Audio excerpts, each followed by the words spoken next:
Hey there, Mr. Redder here. Welcome back to another episode of Reddit Podcast Stories, where today, my Karen stepdaughter goes to jail and my wife demands I go bail her out at 3 a.m. in the morning. Not gonna happen. My wife, who's 40, has a 19-year-old daughter, Meg, that's starting her second year of college. Meg attends a state school that's about a 4-hour drive from where we live. She started classes about 2 weeks ago. Meg has taken out loans to pay for her college and lives on campus, so she has no rent and has access to food on campus. She worked all summer, so she has a fair amount of money on her own, but we still provide her with $100 a month to help her out. This past weekend, my wife got a call from Meg at 3 a.m. Every parent's worst nightmare, because no call at that time is good news. Thankfully, Meg was okay, but she had gotten arrested. Apparently, she had been in a party with friends and got drunk. She walked home with a group, but split off with a couple other friends at some point. This smaller group walked up to what they thought was one of their friends' houses, but it wasn't. The people who lived there did not appreciate the doorbell ringing at 2 a.m. and called the police instead of opening the door. When the cops showed up, Meg and the others ran. Meg got caught and was arrested. She called us from jail and wanted us to come bail her out. My wife practically jumped out of bed and started to get ready. I asked her what she was doing, and she said that we have to go get Meg right now. I told her it's 3 a.m. and a 4-hour drive. If I'm going to be driving that far, I need to get some more sleep first. My wife ripped the blankets off the bed and told me we need to leave now. I got up and reminded her that there are 2 other kids in this house, stepson who's 16 and our son who's 9, that we need to talk to before we leave, and I don't want to wake them up at 4 a.m. to tell them we're leaving. I also reminded her that due to her health issues, I'm guessing she wants me to drive since it's dark out. I told her that she either lets me sleep until at least 7 a.m. or she leaves now and drives herself. I told her that Meg is safe, even though she's probably scared and uncomfortable, but that maybe she needs to feel that way right now. She tried to argue with me, but I told her that I'm not going to fight about this, so she either leaves now or lets me sleep. Thankfully, she let me get some more sleep, but woke me up right at 7 a.m. and told me to get in the car. She apparently hadn't slept and had already told the other kids what had happened, and that we had to leave but would be back later in the day. The entire drive, my wife made comments about how scared Meg must have been and how we should have left earlier, etc. I kept trying to tell her that Meg will be fine, even if she's a little shaken up by this. Then my wife told me that if this was my son instead of Meg, I would have jumped out of bed just like she did. This upset me because I would have done the same thing for my son that I'm doing for Meg. You get arrested at 3 a.m. and want us to bail you out, you're waiting until I'm darn well ready to come get you. But my wife thinks that me sleeping instead of leaving right away was a jerk move. Not the jerk. Actions have consequences, and stepdaughter is learning that now. You did the right thing. Not the jerk. Staying a couple extra hours in jail while she sobers up might be a good wake-up call for her, and it might prevent future instances of getting drunk and doing stupid things. Not the jerk. While it's understandable that your wife was panicking and upset about her daughter being in jail, it's also reasonable for you to want to be rested before making a long drive. Safety should always come first. It sounds like you did consider Meg's well-being by stating that she was safe, even if she was uncomfortable. Getting arrested is a serious matter, and maybe it's a good life lesson for her about making better choices and understanding consequences. Well, who do you think is the jerk? OP or his wife? Please let us know. I would have left her in there a few days. Play stupid games, win stupid prizes. Am I the jerk for reporting a family for sending their kids to school in our district, even though they no longer live here? My kids and I moved into a new school district last year. Although we live very close to a great school, we were sent to attend another school in the district because the desired school was at capacity. I was informed right now before the school year that my 2 kids were next to be enrolled. The housing issue has slowed movers down to a near halt, and we aren't really living in an area with frequent movers anyway.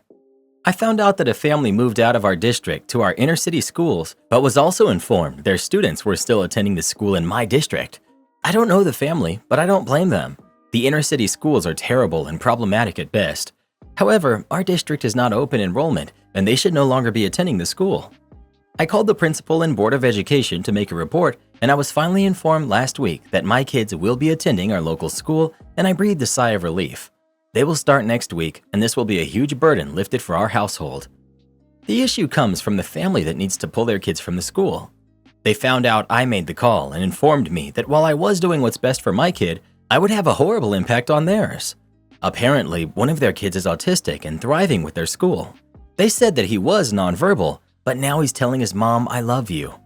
I felt terrible when they said that, But I also didn't make them move. They did that on their own.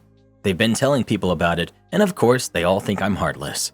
Some have said that I'm a jerk, but I wanted to see if I mishandled it. So, am I the jerk here? Everyone sucks here. The fact that the US school system is based on zip codes is a huge problem. We fund education primarily through property taxes, so the more expensive areas have the better schools. People who can't afford houses in those areas are essentially condemned to a substandard education. So basically, the US public school system is the biggest jerk here. The other family in this situation sucks because they were breaking the law.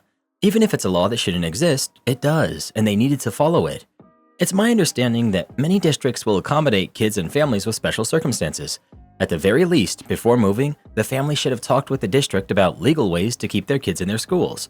If they needed their kids in these schools, then they needed to move within the district or find a way to get a transfer back into the district. You suck because you threw another family under the bus. I get why you did it, but it's still a jerk thing to do. Not the jerk. You moved to a home specifically for the school, which is a common thing. The people that moved out of the school district while their kids still attended were breaking the law. I get that it's hard and expensive to raise a special needs kid, but that doesn't justify breaking the law. Your kids have the right to go to that school. Their kids need to attend a school based on their address. Yeah, it might suck, but that's the way it works. Legally, not the jerk, but morally, wow. Best I'd give this is no jerks here, because neither of your families created this scenario where schools don't have the funding to run properly, and both of you were doing what was best for your families. That being said, your decision resulted in your kids going from a good school to a great school, and the other kid, who needs extra support, from a school that could provide that to one that can barely support kids without special needs. Thanks. Well, what do you think? Was OP wrong for reporting the other family or not? Please let us know. Am I the jerk for boarding the plane and leaving without my wife? My wife, who's 43, and I, male 47, have a daughter who's 21 who goes to college out of state. We will call my wife Meg and my daughter Jess. Jess is in her junior year of college. Over the summer, she was employed by her university and was able to stay in the dorms. After summer, she was moving out of the dorms and into her own apartment off campus. Meg and I live in the Pacific Northwest, and Jess goes to school on the East Coast. We usually go to visit Jess a couple of times throughout the semester, typically parents' weekend and move-out day. She also comes home during the holidays. Let me start by saying that traveling with my wife is not a great experience. I'm very type A. I like to have everything organized and make sure that we get where we need to be on time, especially when traveling. My wife is the opposite, very go with the flow and we will get there when we get there. I do my best to meet in the middle, but not when traveling by plane. Last year, during Parents' Weekend, Meg and I were going to fly out to see Jess. Our flight was at 10 a.m. Our airport isn't huge, but not a tiny airport either. I told my wife that we needed to be at the airport 90 minutes early, and we live about 30 minutes from the airport. This being said, I wanted to leave at the very latest by 8, since we would also need to park and walk a little bit. I of course got up at 6 to make sure everything was ready and accounted for. My wife does not like to get up early. It took me attempting to wake her up 5 times before she eventually got up at 7:40, then wanted to make coffee, shower, and eat a bowl of cereal. Let's just say that we didn't leave the house until 9. It ended up being busier at the airport than normal, likely due to many colleges having parents that weekend, and it took so long to get through security that we missed our flight. Rightly so, the airline refused to refund our tickets. We were able to get new tickets, but not until the next day, and missed Friday afternoon and Saturday morning with our daughter. Jess was disappointed, to say the least. Fast forward to now. We were flying down for a long weekend to help her move. We take one flight from our town to a bigger town nearby, then fly from there to my daughter's college town. Again, it was a long morning of me pushing my wife, getting her to move along. Due to the last airport mishap, I wanted to make sure I told her we needed to leave extra early as to not miss the flight again. We got there on time, with a bit of time to spare, and my wife was annoyed. Kept going on about how now we just have to sit and wait for 45 minutes for them to start boarding. We took our first flight and landed in the connecting city at a much larger airport. We only had about 1 hour layover. We got off the plane at 9:15 and our next plane started boarding at 9:40. We had to take multiple rails to get from where we landed to our terminal. We got to our terminal and had about 15 minutes until our plane was set to board. My wife tells me that she wants to get coffee. There was a little market next to our terminal that sold hot food and coffee. I asked if she wanted me to go grab it for her. "No, I want Starbucks," she said. Well, Starbucks was a real ride away and a little bit of a walk. I told her we couldn't do that. We didn't have enough time. She stated that we had enough time, and if I wouldn't go with her, she would go by herself. I tried to discourage her, but she was determined. She walked away at a brisk pace for her and said she would be back in time. 15 minutes went by and she was nowhere to be seen. They started calling boarding groups. I called my wife, hoping that she was nearby, but she didn't answer. They called a few groups, then called ours. In a panic, I called her again 3 times. Finally, on the last call, she answered and said that she was on her way. It was a long line and she had to wait a bit. I told her they were almost done with boarding and she needed to hurry up. I waited by the gate, but the attendant said they would need to shut the gate in 2 minutes. I waited and waited, but she didn't show up. The attendant asked if I wanted to board. Otherwise, she was closing the gate. I tried to plead with her to wait a couple of minutes, but she insisted that she couldn't, so I boarded the plane. A few minutes later, my wife calls me, saying that the attendant won't let her on. They had already removed the boarding ramp at that point. She told me I needed to tell them to let me off the plane to be with her, and I said no. It's not fair to do this again to Jess. I said I told you we didn't have time, but you decided to go anyways. I told her to go purchase a new ticket for the next flight, and I would see her when she arrives. She got to Jess's school and seemed unbothered by the whole situation, didn't even really talk about it. I thought maybe she realized it was her fault and just wanted to drop it. Boy, was I wrong. We're now home, and she hasn't talked to me since the trip, over a week ago, and is insisting that I'm the jerk. So, am I the jerk? Update. As far as how she acts in other situations, she generally doesn't have any issues. She's never one to be late to work or anything like that, or just seems like travel is her poor area. I never noticed things like this until we started traveling often to see our daughter. This is why I never considered ADD or ADHD. She really shows no other signs of this. I saw posts implying that my wife might have an addiction of some sort. I'm not sure how that would line up, but I don't see that being a possibility. I didn't think the following information was important, but my daughter made a comment and so did a friend that I discussed this with, so I thought maybe I would mention it here. Jess is not Meg's daughter.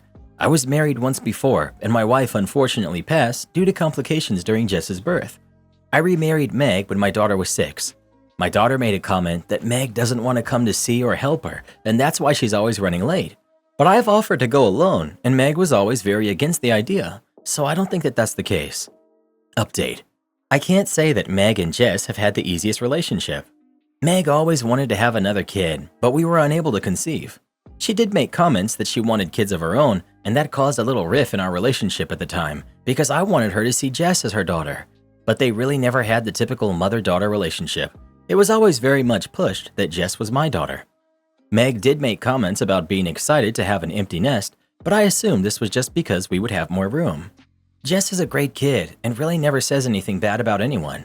But she had made comments before stating that she thinks Meg is jealous of her, but this never made sense to me. She has also told me that she doesn't want Meg to come to her school for Parents' Weekend as she would rather spend it with just me or wait for Father's Weekend. But Meg always says she wants to go and I've never gone without her. This being said, I've never seen any negativity directed at Jess from Meg or resentment. Maybe I'm missing something. Update. My wife finally started talking to me again. When she did, I told her that I wanted to have a conversation about this situation, but I wanted to give it a couple of days for emotions to settle down. Some of the comments here gave me a great idea, and I wanted to see what she thought about it. For all future trips, I will have my tickets, she will have hers. I typically drive to the airport and leave my car in one of the pay lots, so I would drive myself and she can take an Uber. She will have all the freedom she wants to do whatever she wants, but it's up to her to arrive on time and board the plane. I let her know that it was starting to feel like I needed to keep track of both of us. I phrased it in a way to make it sound like I didn't want to be controlling over her and let her manage her own time. She wasn't happy with this, but she reluctantly agreed. Now to get to the bigger issue that I didn't realize we had until reading the comments of this post. Call me oblivious, but I really never thought there were any issues between Meg and Jess. After talking to my wife, she wouldn't admit to any issues and stated that she would never intentionally delay a flight so that we couldn't see our daughter, and acted offended that I would ask such a thing. If that was her actual purpose, I don't think I would be able to prove it, but it will be at the forefront of my mind in the future. After talking to Meg and Jess, we decided the following. Meg and I will be visiting Jess on Parents' Weekend, but I will be attending Father's Weekend from now on, and I will be attending by myself to get some alone time with Jess. Jess seemed very excited, and surprisingly, Meg didn't seem to have an issue with it this time. Thanks again to everyone who took the time to give me advice. I really appreciate it. Goodness, this would drive me crazy. I predict the problem will persist. and the wife will find some way to blame her husband because she clearly has issues taking accountability for her actions. My tenant did over $50,000 of damages and then asked me for a character referral. When my wife, who's 24, and I, 28 male, were starting out, we had a little old rental house downtown that we leased to male students. When we moved out of the country for a job, I figured it would be easier to rent to one family rather than chase around 6 separate broke students for rent, shared bedrooms. The first family that we put in there turned out to be a bad choice on my part. Misty, 40 female, was fine for the first 4 months or so. When I visited in person, the house was noticeably getting gross. They weren't taking care of things. This might have been somewhat forgivable, but then Misty stopped paying rent on time. To make matters worse, there was a plumbing issue that sounded expensive. The toilets were backing up, and sewage was soaking the carpets in the basement. The whole place stunk. I didn't even know why. The plumber ran a camera down the pipes to see what was happening. He informed me that the clog was the result of buildup of needles. You know, the ones that might be used for things they shouldn't be. I opted to pay $1,000 to have them use high pressure to flush out the system. Unfortunately, my house was nearly 100 years old, so the high pressure destroyed the clay connector to the city sewage system. The only way to fix it was to shut down a major residential road and dig to it for $30,000. Insurance wasn't in any hurry to pay either. I didn't have that kind of cash sitting around at the moment, and Misty was still in there. I wanted to evict Misty, but it would be a long process, and I knew that she would fight tooth and nail to stay, as she didn't want to go back to her parents, who lived just down the street. By this point, my house resembled a hoarder's home, and I suspected it was being used for criminal activity. Rather than evicting Misty, I called the health department because they were living with no running water and a porta potty that they rented in the backyard. It was gross. They also had 2 daughters there. It took a visit from a team of sheriffs to get her out, and only after the property was condemned. When Misty later did leave, she left about 100 pounds of rotting meat on the front lawn. She also left the house a giant mess and stole many of my things. I was so relieved that she was gone that I almost didn't care. She was a major source of stress in my life and in my marriage. It ended up taking several hundred hours and over $50,000 to fix up the house. Eventually, insurance came through for part of it. I tried not to be resentful about the situation because being an addict and living in a condemned building is its own punishment. There wasn't anything I could feel good about doing to her. She was already doomed to live poorly based on her own choices. By this point in life, I felt like I was above petty revenge. Besides, she had 2 kids. Oddly, Misty had the nerve to text me to ask for a character referral for a new place since she didn't have anyone else, other than her parents presumably. I was dumbfounded, but text back a thumbs up. Maybe I could save the next guy. Eventually, I did get the phone call from the next guy asking about Misty. He was a jerk to me on the phone. He was talking over me and talking down to me. He was an expert landlord doing his due diligence, etc. I tried to get my story about Misty in, but then I paused. I listened to him talk down to me some more. I'm a total stranger. Why was he acting like this? And then I waited until it was my turn. I told him, you know, Misty was great. I had some major plumbing issues, otherwise she'd still be with me. Also, she's got a cute family. Treat me with disrespect? Good luck with Misty. You 2 deserve each other. Misty got the place and thanked me. Then I never heard from either of them again. Petty me. With the housing crisis as bad as it is, I have zero respect for anyone who chooses to hog up housing for themselves in order to capitalize on others and take advantage of them. And the fact that people are allowed to do this is beyond me. Landlords should really stop posting stories here. Like, we get it. You're rich and see other people as tools to make even more money off of. But when you post on Reddit about how hard you have it being a greedy property owner, you're going to get a taste of your own medicine. Oh look, another rich man using people for profit. I get so sick of hearing about this. Meanwhile, here I am, struggling to afford rent, even though I have 2 other roommates in a 500 square foot apartment. You know, if it hadn't been for Reddit, I wouldn't even know how many people despise landlords. Entitled coworker tries to schedule meetings outside of contract time and criticizes my non-work plans. I have a coworker who's really disorganized and waits until the last minute to schedule things, and so that frequently means calling a meeting at 4 on a Friday. For reference, my 8-hour workday ends at 3, so these meetings make for 10-hour plus days, and because my coworker is so disorganized and unprepared, we frequently have to cover things that should have been done ahead of time, like creating an agenda or desired outcome at the actual meeting. Because these are required meetings, usually once or twice per month, I have to go to them no matter when they're scheduled, and get extended pay for working overtime. But my coworker is supposed to give at least a week's notice, and I'd definitely rather have the free time than the money. Typically, if I don't hear by Thursday afternoon that they have scheduled the meeting for 4 on a Friday, I make other weekend plans, like hiking or bicycling or going out somewhere. Yesterday, Friday, the coworker attempted to schedule the meeting at 4:45, but didn't put it on my calendar until 3:05. I should have been off by then, but I had an end-of-day meeting that went over by a few minutes, so I was doing a last check of email and then shutting things down for the weekend. I saw the meeting request and responded that that wasn't enough notice for a meeting that far outside the workday, and that I normally would not have even seen the notice until the following Monday, and CC'd my boss just so they knew I wasn't trying to shirk any duties. Of course, my coworker is upset because they're required to hold the meeting by law, and it's the absolute last day to do it without filing an extension, which they've been told by my boss they're not allowed to do unless there's extenuating circumstances, and they've known about it for 2 months. They just didn't plan for it. My boss calls at 3:10 saying, "Can you please do this now and end at 4:10 and we will address it on Monday?" Fine. I was planning on leaving town, but I can leave a little bit later.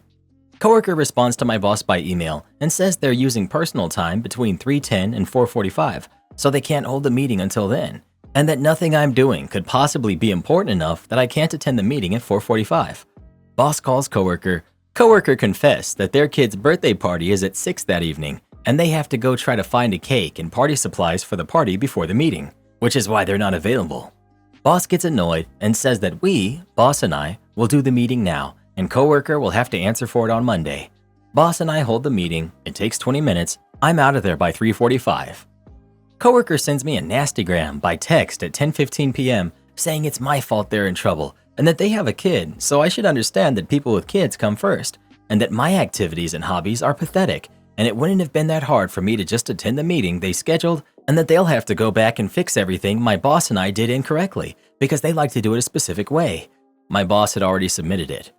I responded that I hope they enjoyed their kid's birthday party and have a good weekend. They respond that they forgot to invite people so no one came, and thanks for rubbing that in their face. Update. I had a meeting yesterday with my boss about everything that had happened. My boss will be sharing extensive documentation with HR, including their own notes, and I've been asked to pull all of my calendared meetings from the last 6 months and send them to HR. I already had screenshotted them because I had to submit extended hours. Glad I did, because coworker tried to delete them and uninvited me from them when they caught wind that it was an issue of contention. My boss couldn't go into details, obviously, about their course of action with the coworker, but I do know their meeting with HR isn't until Thursday, and their meeting with my boss was after mine yesterday, which was after my workday, but not theirs. Another coworker sent me a text saying that coworker came out of their meeting with puffy red eyes that looked like they had been crying, but otherwise nothing juicy to report. As for the next steps, the one course of action I do know is that coworker will be required to provide a written apology by Friday of this week, and it will be added to their personal file. If my company follows their usual process, which my boss hinted at on Friday, coworker will basically be given the opportunity to resign from their current job and resume their old job. Or they can be administratively removed from their current job and placed in their old job. Their current job is an unfilled vacancy, to take place August 1st, but in the meantime, they will no longer be in charge of the project I've had to work on with them, and our grant department will do it instead. I've not heard from coworker for the apology, but I'm expecting something vague and without much effort put into it, probably by email at 11:59 on Friday, or what I expect is even more likely, they will put it off and claim they need the accommodation to not have to do it and drag it out with HR. Update. I received the apology. Here it is. Sorry for projecting my stress onto you. You didn't deserve to get lashed out at. It's been a rough year with the divorce and getting used to a new job. I'm stepping down in August to take care of me and my kid for a while. I'm sure that gossip is already spreading like wildfire. Thanks for putting up with me. Your coworker. Wee. Forgot to invite people to their kid's birthday party? I bet it has been a rough year, what with the divorce and all. I told my pregnant sister that her having another baby would be irresponsible of her. I'm 22 and she's 25. My sister, Mia, her son is 7 months old and the father is not in her baby's life at all. He basically left the week after the baby was born. I've been supporting the both of them financially while my sister Mia gets back on her feet and looks for a job to pay the bills all on her own. Fast forward to 2 days ago, she calls me excitedly, tells me she has big news. Deep down in my heart, I already knew what she was going to say, and my intuition was confirmed when she said she was pregnant again. She went on and on about how she met this new guy she hadn't told me about, and how nice he treats her and the baby, that she really feels like he's the one, and how she can't wait for the family she was supposed to have. I basically laid it out straight to her. She hasn't been dating this guy for very long, and yet she's already pregnant and wanting to marry him simply because he treats her and the baby nicely? He isn't helping with bills or providing in any way. This was not likely to last, and she'll be a single mom of 2. Not to mention how dangerous it is to get pregnant this soon after giving birth. She told me I was being fake and that I wasn't acting like family, that I should support her like our mother is. Turns out our mother is worshiping the ground she walks on, telling her stories about how our stepdad only knew her for 2 months before he married her, blah blah blah. I told her that I can't support her or any other kids should she decide to go through with this.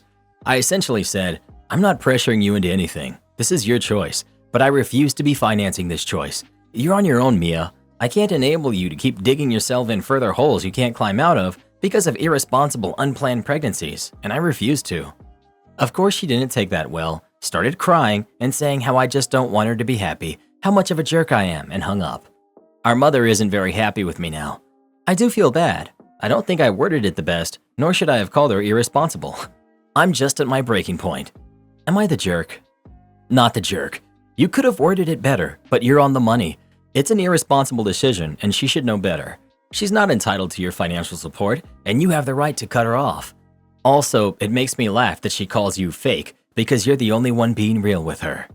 Not the jerk. And honestly, I don't think she should have been nicer with her words. Her sister is an irresponsible, entitled leech. What does she expect OP to do? Provide for her for the rest of her life while she gets repeatedly knocked up by every true love she meets? Let's be honest, no one thinks this will last. The mother is also delusional. It's nice that her own quick relationship actually worked out, but if she wants the same thing for her daughter, she should be the one providing for her. I assume that's why she's angry at OP. She's eager to support Mia emotionally because that costs nothing, but she doesn't want to spend her money on her. Am I the jerk for telling my sister it's her own fault our family doesn't help her with her kids? I, 21 female, have a sister Chloe who's 32. She has 3 kids who are 8, 6, and 1. She and her husband both work and the youngest goes to daycare. Ever since the youngest has been born, my sister has had a bit of a personality shift, getting more into organic food and holistic living as she calls it. Chloe and her husband started leaving the kids with our parents for the whole weekend every weekend so that they can get a break. My parents are doting grandparents and seem to enjoy it, but around a month ago they refused to do it anymore. Their reason being that they're too tired to keep up with the kids. They then started leaving the kids with my other sister, Avery, who's 27, every weekend. This had a similar ending. After Avery started refusing, Chloe asked me if I could babysit the kids on the weekends. I stupidly said yes. I only babysat for 3 Saturdays and had to call it quits because Chloe was driving me nuts. First of all, she has a very long list of rules for the kids while they're babysat. Some aren't so difficult to follow, like organic foods only, which is only what Chloe has in her house anyway. But others just feel silly, like no holding the baby for too long and no shows or movies from Disney. Disney? There are more, but this sub has a character limit. When I was babysitting, Chloe would be calling me every 30 minutes, and she gets angry if I don't answer straight away. Every time Chloe came home, she would go off on me over something, anything, not answering the phone quick enough, letting the baby nap too long, etc. When I told Chloe I'd no longer babysit, she got upset and said no one ever wants to help her anymore and her village is disappearing. I couldn't really pretend, and I told Chloe that it's her own fault and people would be more willing to help her if she wasn't a helicopter parent. She blew up at me and said she's demanding basic respect. Not the jerk. Though she's not a helicopter parent, since she apparently only parents 5 of 7 evenings a week and no full days, she's an overbearing, controlling freeloader. Having kids is hard, very hard, but expecting that everyone around you will do that hard stuff instead, and only according to your rules so you can take a break every single weekend is ridiculous. Not the jerk. Chloe is a control freak who doesn't want to actually parent, she wants to control how her kids are parented. Big difference. Tell Chloe if she wants to be respected, then she has to earn it, and she can start by being respectful. Right now, all she is doing is mooching. I would hate to be one of her kids. Not the jerk. It's nice of y'all to help her with her kids, but it's not your job, and you don't have to take her crap from her just because she's your sister. You told her the truth. Just because she's unhappy with it doesn't mean she's a jerk. It just means she has to face the truth and work on the issues she's clearly dealing with. Like her control issues and whatever weirdness she has over her kids watching Disney movies. If she wants a village, she needs to treat her community with kindness and respect, and she needs to consider their diversity and be more flexible. It might be a behavioral thing. Some parents are avoiding Disney shows nowadays because the kids tend to be super bratty and disrespectful, and they don't want their kids following those examples. I admire her for not letting them watch Disney. I guarantee you that if more parents refused to let their kids watch that stuff, our mental health crisis would not be nearly as bad as it is. Just like adults' minds are programmed with the mass media, the younger minds are programmed with their shows as well. Compare the typical Amish family to the typical city family here in America. You tell me who is healthier, happier, and living more fulfilling lives. My sister is naming her baby Crystal. I told her what a dumb idea that is, and now she's furious with me. Okay, so just a little extra context because this topic is incredibly touchy for me. I'm a man who was given a woman's name at birth. A good example is naming your son Alice. It's not what my name was, but it's close. My parents are hippies and gave their oldest son a girl's name to stick it to the man, and I will never forgive them for it. That name caused me to be bullied and damaged my professional life in ways I can't even describe. My sister is pregnant with her first, a girl. She and her husband are ecstatic. It just sucks that she inherited my parents' stupid propensity to see their kids as fashion statements. Last night, she revealed to the family the name of her daughter. It's Crystal. She wants to name her daughter Crystal. Confused, the name is actually pronounced Crystal. I already don't like that name, but it's at least appropriate. I was not surprised to learn that my mom helped her come up with the name. When she told me, I told her that it was a terrible idea. If she wants to name her baby Crystal, then name her that. She tried to explain to me why the X's are there, and I just told her that it doesn't matter.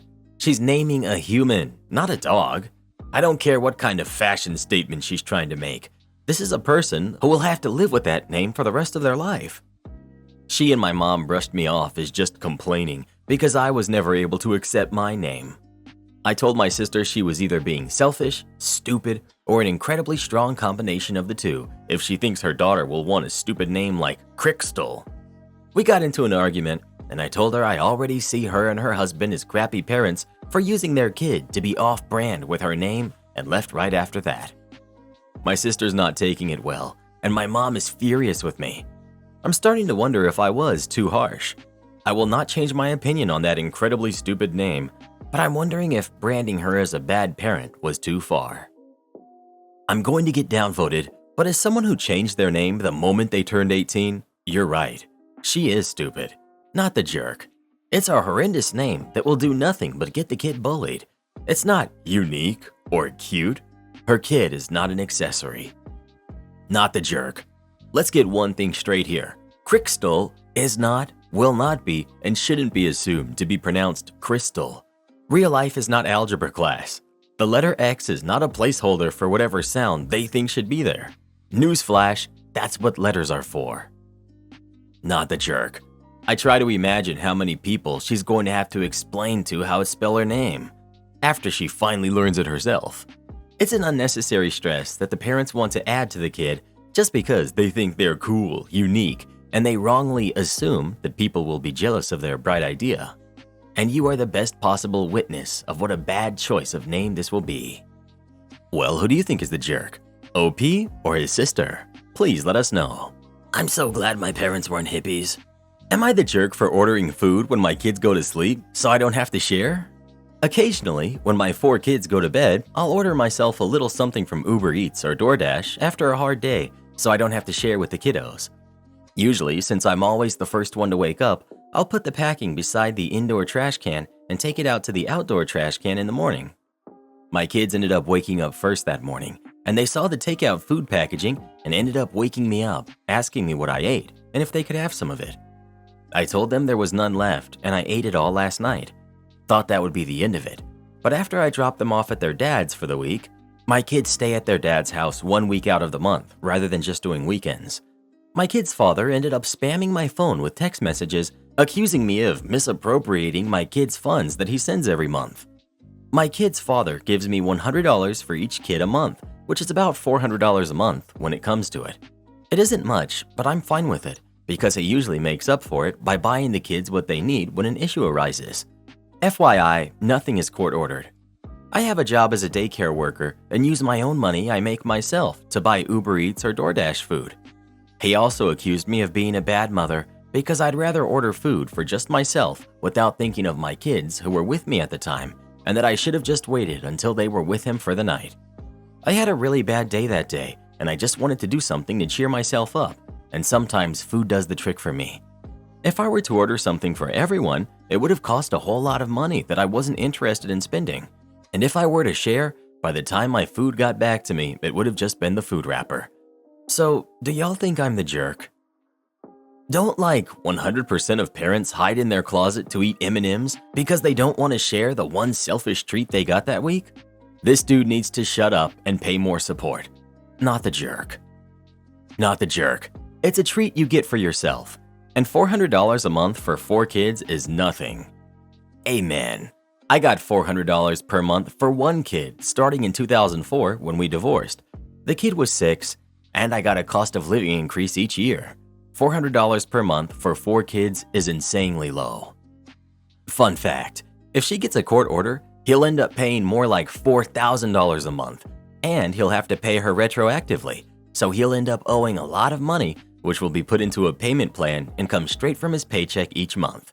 OP, your ex is a controlling jerk. He knows he's taking advantage of you financially, and the fact he called you over takeout? Completely ridiculous. Sorry, but I'm not agreeing with everyone else here. I think you are the jerk. Do you buy your kids takeout just for them and nothing for you? Of course not. You're talking about kids for goodness sake. They like to have treats too. It's one thing to have a candy bar or maybe some other snack you enjoy after your kids go to bed, but to order out and hide it from them? That's selfish. You're the one who decided to have kids, so don't treat them like they're unworthy of what you think you're worthy of. You're the jerk. Selfish and stingy. You could have just waited till they were actually gone before ordering if you wanted to be so selfish. Who orders food for just themselves and leaves their kids out?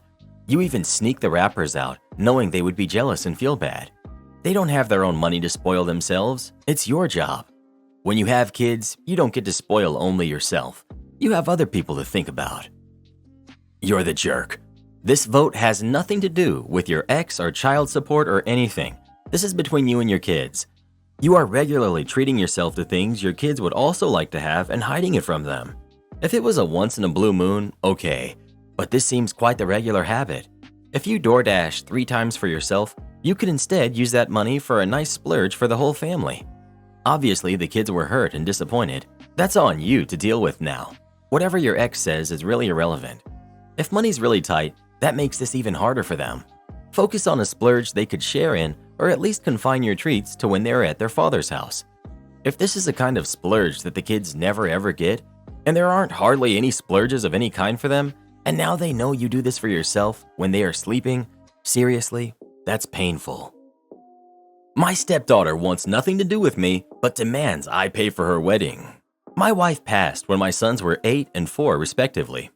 Since then, I remarried, and my new wife and I have been married for 11 years now.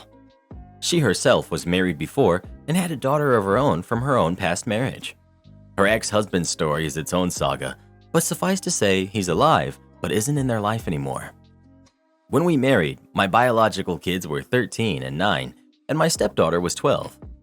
For 11 years, I tried to make some bridges. I would get her gifts and try to make sure she always got what she wanted. I did everything I could to make her happy. I would drive her to school, be at her extracurriculars. I paid for the nicest private schools for her that I could. Not to mention, I worked day and night so I could give her the lifestyle she deserved. My wife is a housewife, a choice she made after she voluntarily quit her job in marketing. I tried my best and treated her just like my sons, but she continued to hate me. This came to a head specifically when my stepdaughter graduated about 5 years ago. While my eldest son had invited my wife, his stepmom, to his graduation, my stepdaughter refused to invite me. She had 2 tickets, but she only invited her mother. Her grandparents refused as they live in my wife's native country. When I asked why, she said, "You're not my dad, you didn't raise me, and I don't want you in my life." I was heartbroken. I tried very hard for her to like me, but she still hated me. Still, I paid for her college. I paid for both of my sons' colleges as well. Nevertheless, a few months back, she informed my wife that she will be getting married. I only found out when my wife told me. What was even more devastating is that she said she would come home to celebrate, and I bought a cake, balloons, and so much more. Then, last minute, she changed plans. She just told my wife that she should come over to her apartment without my sons and I. I was upset. When I did eventually call to congratulate her, she just tried to end the conversation as quickly as she could. The last thing I had asked was maybe the honor of having a father-daughter dance with her, which she shot down. I said nothing, but then came the bill, and my wife said she needed some money for her wedding. I considered it long and hard, but clearly, as she didn't consider me as her father, I said I would not be paying for her wedding. I told my wife that she had money saved up. It was her choice if she wanted to spend that or not, but I would not be paying for her wedding. She was furious with me. She said she barely had any money saved up, and I was being an awful person. I received calls from all of my wife's family telling me that I should pay, mainly her immediate family, like my father-in-law and brother-in-law. The whole thing has become a mess. It's divided our family, but I'm still holding my ground. Am I the jerk? First edit. I want to be clear. I will absolutely be paying for my son's wedding when it comes. Second edit. I want to also clarify that this is going to be far from a minor financial inconvenience. While I am sufficiently wealthy, it's still not something that will go easy on my bank account. My wife's family is Indian. Her wedding is going to have probably around 400 to 600 people. Third edit. My wife has been an amazing mother to both our boys and our girl. She is a loving wife who runs a phenomenal house. She tried to get her daughter close to me as well, to little consequence. I also do not think that I could be where I am without her, and certainly before her I was nowhere close to where I am in my success. It's also true that my money has always been our money, and she does most of the accounting for the house anyway. If I do this, I would be doing this for her, not my daughter. Moreover, if she really wanted to, she could do it without my approval. More than half the money is in bank accounts with her name on it. If she wanted to, she could. She never has, and I do not think she will. If she does, that will be her choice. And even if she told me she was going to, I do not think I will stop her. Not the jerk. Your stepdaughter said you're not her dad. You're not obligated to pay for her wedding since you are not her dad, even though you tried to support her. Tell them to get the money from her biological dad. That's the very least they can do. At this age, her daughter will never accept you as a father figure, so you can accept that fact and act accordingly. I wonder if the wife's family has ever seen OP as anything more than an ATM.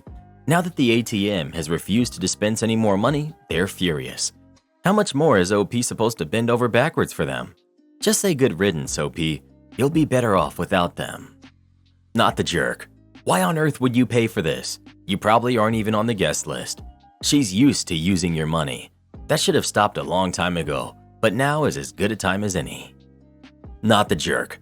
Frankly, your wife holds a lot of responsibility as to why your stepdaughter does not respect you. It would appear you're paying for private school and paying for her college is not a good enough reason for your wife to have some very strong conversations with your daughter about respect and what family actually means. Not the jerk. But I need to ask, why did you ask for a father-daughter dance when you know she doesn't feel that way about your relationship? I understand and respect that you tried to treat her as your own and you treated her above and beyond when maybe she didn't deserve it. But do you feel that maybe you overstepped throughout her life and it made her so uncomfortable that she doesn't want a relationship with you? I'm sorry, but you don't owe her money for her wedding when based on past events, you and your sons might not even be invited. Or you'll just be invited as your wife's +1. Looks like I'm in the minority here, but everyone sucks here. If you and your wife had independent finances, that would be one thing. But as you don't, your money is her money. So it's more a question of, am I the jerk for refusing to spend my wife's and my joint money on stepdaughter's wedding? I'm not arguing you should fully fund a massive wedding, if not funding something comparable for your biological kids, and certainly only coming up to you after the fact to ask is quite the entitled and jerk thing to do. But it should be the fact remains that your money is not exclusively yours. It's not really her money though, as she doesn't work. OP said his wife could use her personal savings and she got upset. She raised OP's kids while OP earned much of that money. Without that, OP would not have been able to invest time and effort into working on business, so the money is theirs, not his. Am I the jerk for growing frustrated with my partner's weight loss? I'm in my mid-30s, and I've been together with my partner, also in their mid-30s, for many years. My partner's clinically obese and has been for some time, just we were both dumb and didn't think much about it until a couple years ago with a scare. Now I've been charged by his medical people, close-knit, they all talk to each other about his weight loss program, to be his personal trainer, which I'm fine with since I live with him. I just remind him to take walks and weigh himself daily, make sure he doesn't eat anything too terrible. But for a while now, there's been a thing where he refuses to get larger packages of anything from the store that he'll eat too much of, desserts, snacks, etc., even if they're intended only for me. I get the logic behind it, but this has been going on for over a year now.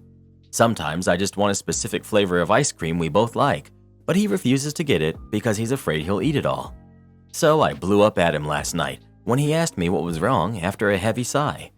No harsh words, but I, admittedly, blunt and frustrated because I'm on the spectrum and have a hard time being subtle and controlling tone, I told him that I wish he could just improve his relationship with food. I suggested he needs to find a way to just measure the stuff that he wants to eat, scoops, handfuls, food scale, rather than sitting there eating the whole thing, that he needs to learn self-control. He shot back with how restricting what's in the house is how Alcoholic Anonymous handles problems, which is true.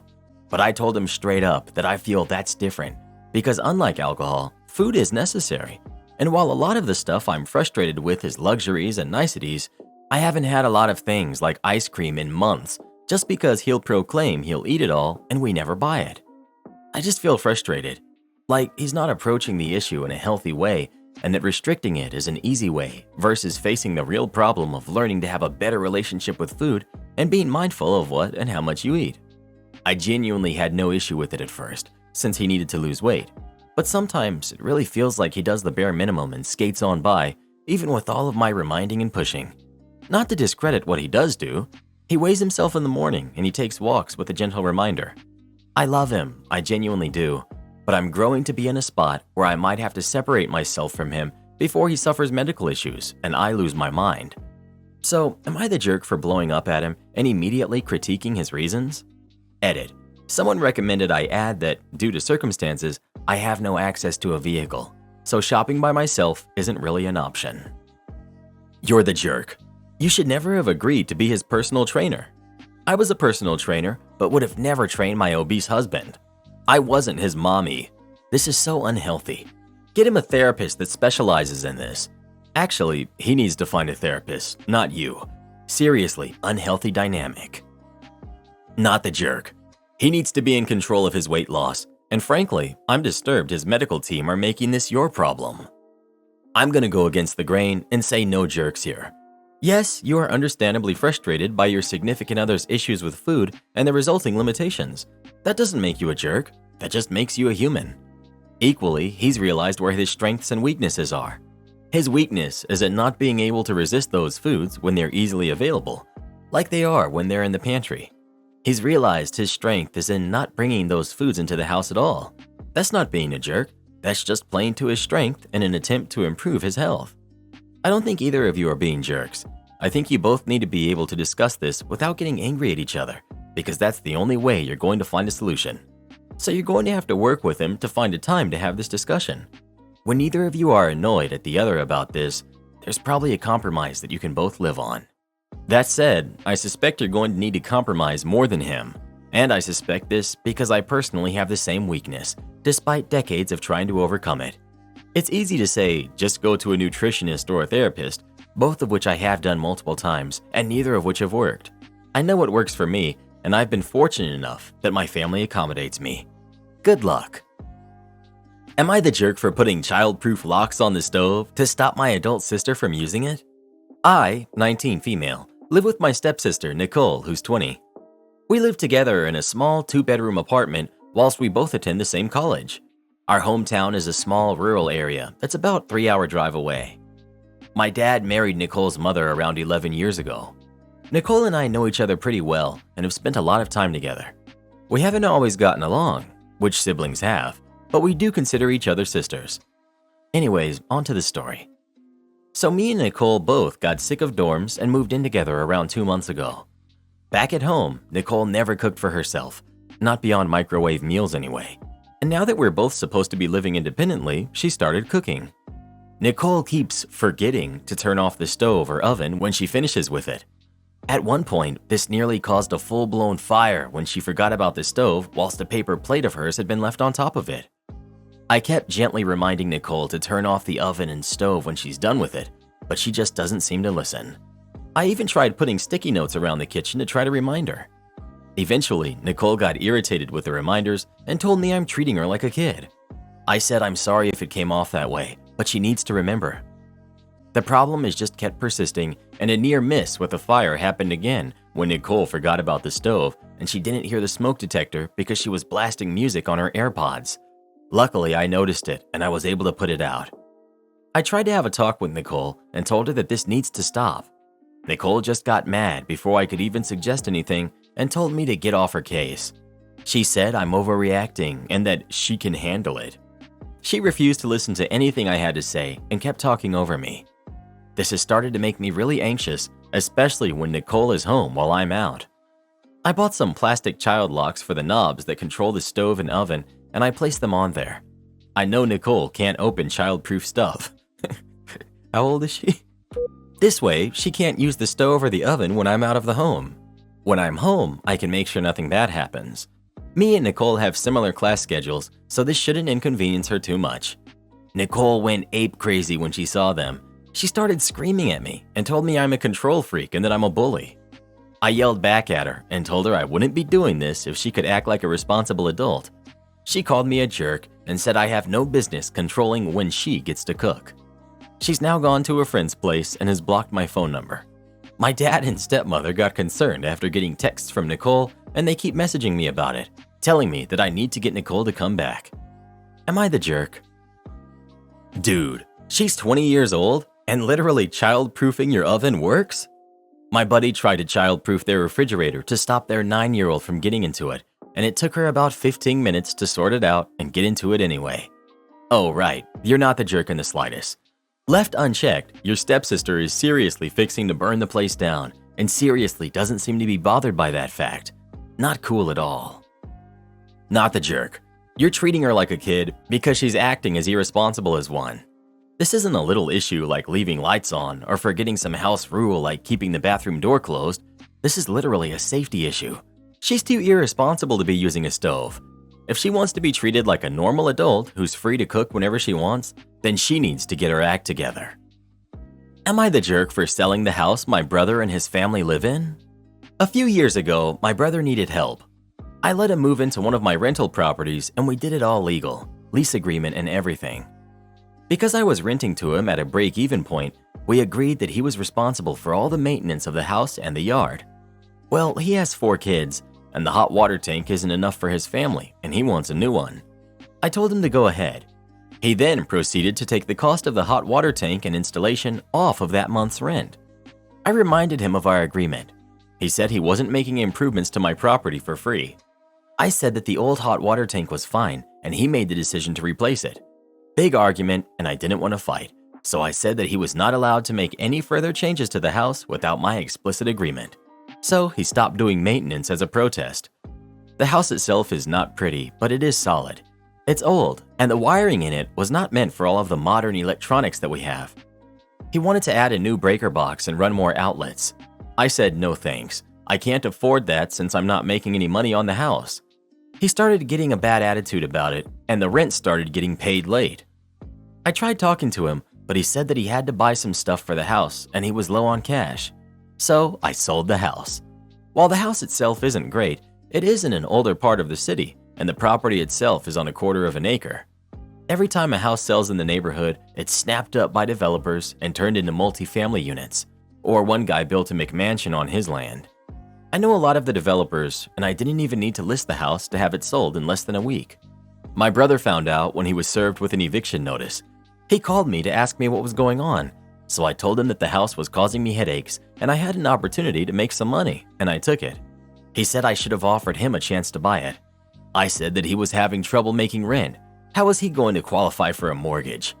He said I'm a jerk and that he has the money. He was waiting to make me an offer. I asked him if he had money, why was he late on the rent? He started bad-mouthing me to all of our family. A few of them took his side and tried to say I was being a jerk, so I offered all of them a chance to clear his debt to me if they wanted to share their opinion. None of them took me up on the offer. My parents are on my side, and they said I shouldn't have rented to him in the first place. I feel bad for my sister-in-law and for the kids, but I'm not going to spend the rest of my life subsidizing his. You're the jerk. Not for selling the house, but for not even giving him a heads up. You're the jerk. An unbelievably petty and greedy one. On top of the baseline level of greed that it takes to be a landlord, you're avaricious and petty to boot. Your brother was paying your mortgage, paying your property taxes, growing your equity in a property. Instead of simply coming to an agreement with your brother about the water heater, you sell the home he lives in with his kids out from under him and smugly sneer at him about your wealth when he confronts you about it by saying, "How are you going to qualify for a mortgage? You're such a petty coward. You don't even have the guts to tell him. You sent an eviction notice." Am I the jerk for reacting badly to my fiance's unexpected pregnancy? I'm male, 31. My fiance, female, 32, and I have been together for 7 years. We got engaged last December. When we were still getting to know each other, she told me that she was infertile. At the time, she didn't give me a lot of info about it because we had only been dating for 5 to 6 months. She told me that she felt like I needed to know in case it was a deal breaker for me. I assured her that it was fine and that we didn't have to worry about that for now, and that if we wanted to have kids later on, there's different methods. As time went on, she confessed to me that the reason why she couldn't have babies was because she had done something that had messed up her reproductive system. I made sure that she knew how much I loved her because she was kind of ashamed of it, although it's not really her fault. She was in therapy for this. The doctors basically told her that it'll be impossible for her to get pregnant. We talked about our future, and we decided to adopt kids when we were ready to be parents. We now decided that we were ready for marriage, and then we would start trying to adopt. Recently, she's been feeling sick. It's not unusual though, as she has a celiac disease, and sometimes food gets contaminated. We're very careful with it, but sometimes it still happens. She was sick for a couple days until she decided to go to the hospital. When she came back, she told me she was fine. Nothing seemed weird. We live near the beach, so yesterday she told me she wanted to have a picnic there. She told me that she'll get everything done. So, a while before the sun sets, we walked down to the beach. She had prepared some sandwiches that we ate. We also had some fruit and drank some juice, etc. At some point, she tells me that she has a surprise for me and to close my eyes. I do, and she puts a piece of paper in my hand and tells me to open them again. It's an ultrasound. Not gonna lie, my first thought was, what is this? Then I figured it out. She was expecting me to say something, so I asked her whose baby it is. She told me that it was ours. This is where I might be the jerk. I laughed and said, "No, really, whose baby is it?" She insisted it was ours, and I told her, "You stole this from Google, didn't you?" Because I thought she was trying to prank me. She then said that it wasn't a prank, but that I had already messed up her good humor. She got angry and started to walk back home. I followed her and asked her if it was true. She said yes. I got very happy and hugged her, which I think made her a bit less angry. We picked up our stuff and got back home. She told me that the doctors can't explain her pregnancy either. She has to do some tests, so we still haven't told anyone, but she wanted me to know. I feel very sad and like a jerk because she was just too excited and had planned a surprise for me, but I messed it up. No jerks here. I think this is a reasonable response to being told you're going to be a father by someone that told you they were infertile. Being shocked and in disbelief is a thing. No jerks here. I get she was hoping for a different initial reaction, but you were genuinely shocked and confused. I mean, by the second time you asked, you probably should have got the hint. But sometimes it takes our brains a second to comprehend such news. Either way, as soon as you realized it was real, you shared in her excitement.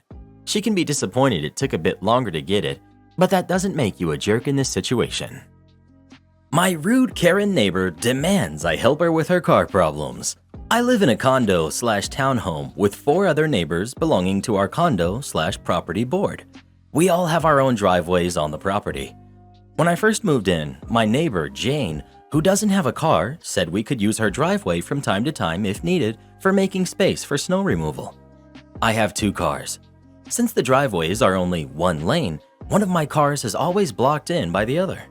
One day a few months ago, I wanted to take one of my cars to the car wash because it had been sitting there for quite some time. So I took car number 1 out of my driveway, parked it in her driveway, and then took car number 2 out and went on my way to get the car washed. I thought since she had said it was okay, I would leave car number 1 in her driveway until I got back, rather than putting it back in my driveway and having to move the cars around again when I got back. When I got home, Jane was banging on my door furiously. She told me that if I parked my car in her driveway again, she'd call the police. I was a bit confused because she had said it was okay. I ended up trying to be the bigger person and apologizing. I said I was sorry for the misunderstanding and that I wouldn't use her driveway anymore. After that, she was very unfriendly whenever we had crossed paths, totally ignored me if I'd say hello. Fast forward to now. She has a used car that she purchased. Her battery is not working, and she knocked on my door asking for a boost. She has seen me give a boost to another neighbor not too long ago. She said she was now running late for an appointment and really needed my help. I said, sorry, can't help, and I closed my door without another word. Another neighbor, who knows about Jane threatening to call the police, saw this whole interaction and thought I was a bit harsh and should have just helped Jane and given her a boost. So, am I the jerk? Edit. So, I'm creepily listening and watching through my window. The other guy is helping her out. He got her booster cables ready and just slipped on the ice and fell. He kind of landed right on the fender of her car while trying to save himself from falling, and now there's a dent in it. She's losing her crap and asking him how he's going to fix this. I was starting to feel like the jerk from a lot of the comments, but now I'm kind of glad I didn't help. Edit for clarification. This was the first and last time I had put my car there. Another neighbor who doesn't have a car extended the same offer to us. I am also friends with the previous owners. They said they had always parked one of their cars in her driveway and she had never had a problem. They told me they did this on numerous occasions during the 9 years they lived here. I told them this whole story. They were surprised by her reaction. Also, where I live, snow removal is not us shoveling snow. It's a company that comes by with a big tractor and removes snow. Sometimes we can be waiting several hours for them to come. That's kind of why I didn't think 10 minutes would be a big deal when she had said I could park there while waiting for the snow removal to come, which could have potentially been hours. Not the jerk. The fact that her instinct was to threaten to call the police speaks volumes of her character. You owe her nothing. OP. Exactly, that was a bit much. Disagreements happen. I had my part in it. But threatening to call the police over a misunderstanding that wasn't putting anyone in danger? That's why I was just like, no. Karen gets busted stealing from our store, ends up leaving in handcuffs. I, 22 female, work at a department store in a popular mall, and one of our regular shoppers is a woman who, for the sake of this story, we'll call Karen. Until this all went down, she would come in almost every day, and we all knew her by name. Unfortunately for us, she's far from being the nicest person. In fact, she's quite rude and always complained about everything. She's the typical type of Karen who thinks expired coupons should be honored and will always ask us to check the back for something she wants but can't find on the shelves, even though we're never able to find it in the back. We're really good about keeping all the stock we have on the floor as opposed to leaving it in the back like some places do. One day, Karen came in looking for a specific brand of shampoo that we had run out of. She asked me if we had any in the back, and I checked our inventory system to see if we had any on order. When I told her that we didn't have any in stock, she got upset and literally started yelling at me about how we always run out of things she wants. She even went as far as to suggest that we should order some just for her. I politely told her that we couldn't do that, and I apologized for the inconvenience, but she just stormed off without another word. Another time, Karen came in with a bunch of expired coupons and demanded that we honor them. I tried to explain to her that we couldn't accept them, but she kept insisting and causing a scene. Eventually, my manager had to step in and tell her that we couldn't accept the coupons. Karen was not happy about it and left in a huff, muttering under her breath. With the background out of the way, now on to the main story. One day, when something truly shocking happened, our opinion of this woman went from typical Karen to full-on criminal. We saw all of what I'm about to tell you on our camera footage. So one weekday afternoon when Karen came in, wearing her usual sour expression, she made a beeline for the shoe department and started browsing through them as she usually did. A few minutes later, she grabbed a pair of sneakers from the shelf and walked over to the nearest bench. She sat down and began to take off her old shoes which she placed neatly in the box and placed it back on the shelf. She then just went about her business and checked out as usual, but wearing the new shoes instead of her old ones. Once we found the box of old shoes on the shelf, Loss Prevention went to work reviewing footage to find out who had done this. It took them a few days, but eventually they found the exact moment that Karen had done the deed. Because she was a regular who honestly spent a fortune with us, Manglement did not want to press charges at first. They were thinking it could have been a mistake and wanted to forget about it. But unfortunately for Karen, she was now on the watch list of our loss prevention officers, who stayed watching her on the cameras anytime they saw her in the store. It was only a matter of time until she tried the same thing again, but this time it didn't work out as well for her. Our loss prevention guy sat there watching her on the live footage as she did the exact same thing again. This time, the officer quickly called for backup and they kept a close eye on Karen's location in the store.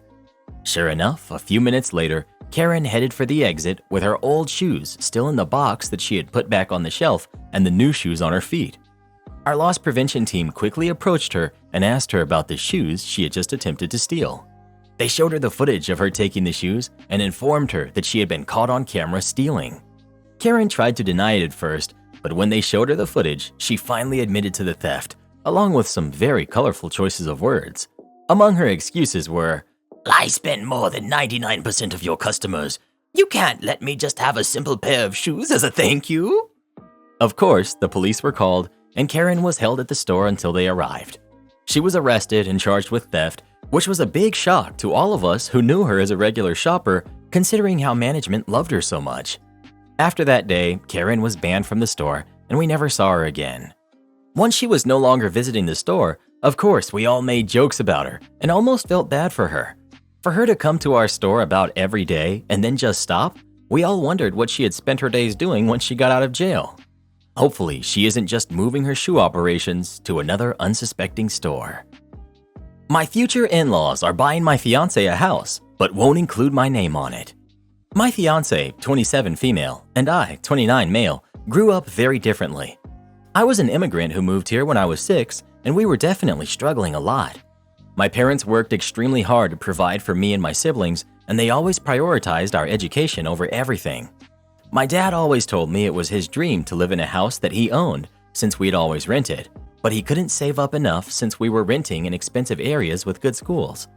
Unfortunately, both of my parents passed before being able to realize that dream. My dad passed when I was 17, and my mom passed almost 3 years ago. My fiancé grew up fairly wealthy, like private schools, designer clothes, 3 to 4 international vacations per year, flying first or business class the whole way. I was able to attend college thanks to student loans, scholarships, and part-time jobs, which delayed my graduation a bit, while her parents were able to fairly easily cover all of her expenses themselves. However, I'm the last person to say that my fiancé hasn't earned everything she's gotten. She's an extremely intelligent person, and besides funding her education, her parents are in no way responsible for her accomplishments. My fiancé and I met 6 years ago when we started working at the same company, in the same position at the same time after graduating from college. We hit it off almost immediately, and it didn't take long for us to start dating. Both of us still work at the company. However, I've progressed through the career ladder a bit more quickly than she has, and now I make just over twice what she does. I'll be the first to admit that this is completely undeserved, and I've benefited from a lot of luck, and it definitely wasn't fair to her since we work in a male-dominated field. Still, that has allowed me to aggressively attack my student loans, and once they were paid off, I put that into saving up for a down payment on a house as a way to fulfill my parents' dreams. I proposed about 6 months ago, and things have been going great so far. However, this past weekend, we were at her family's house when her parents told us that for a wedding present, they were going to give us a house. My fiancé was overjoyed, and although I was also happy, I wanted to know the details as well. Pretty quickly, her parents told us that the house would be in her name only, and that they expected us to sign a prenup to protect any, and only, pre-marriage assets, just in case. I was insulted that they thought I was after their money at all, since I make more than she does anyway, and I ended up telling them that they can't call it a wedding present if they only give it to one person. I then told my fiancé I refuse to live in a house that I don't own, and she knows exactly why. All 3 of them got very upset with me. So, am I the jerk? Edit. So I was requested to add some information that I included in the comments into my post. And I also just had a long conversation with my fiance and my in-laws, so I have a small update to share as well. Here's the info from the comments. The hilarious part of the whole prenup conversation was that they basically said that they expected the prenup to only cover premarital and inherited assets. They said they would absolutely refuse to accept any clauses that include future assets. So if I want to own a home where only my name is on the title, I have to purchase it before the marriage, and also make sure to never use any of my wife's money to pay the mortgage or anything.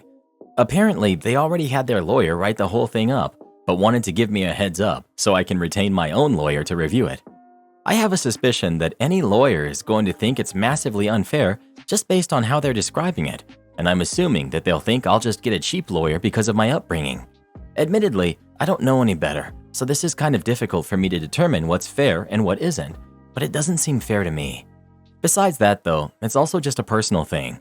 I want to live in a house that I own, not them, not my wife alone. I'm happy to live in a home that both my wife and I own, but not one that she owns on her own. I don't want someone else living in the house that I own. I want to live in it myself. I also should mention that currently, my fiance and I share our finances. She makes about $120K and I make about $250K. We split things according to income, so I pay around 2/3 and she pays around 1/3. Based on our conversations, my fiance and I both expected this arrangement to continue after marriage. As for the update, well, I'll start with the fiance's older sister, who's 29, calling me out of the blue a few hours ago, telling me that her parents did not ask her husband to sign a prenup before they got married. Both of my fiance's sisters and my fiance's brother-in-laws were at the dinner where her parents talked about the house, so they both heard the whole conversation. My fiance's sister thought I deserved to know.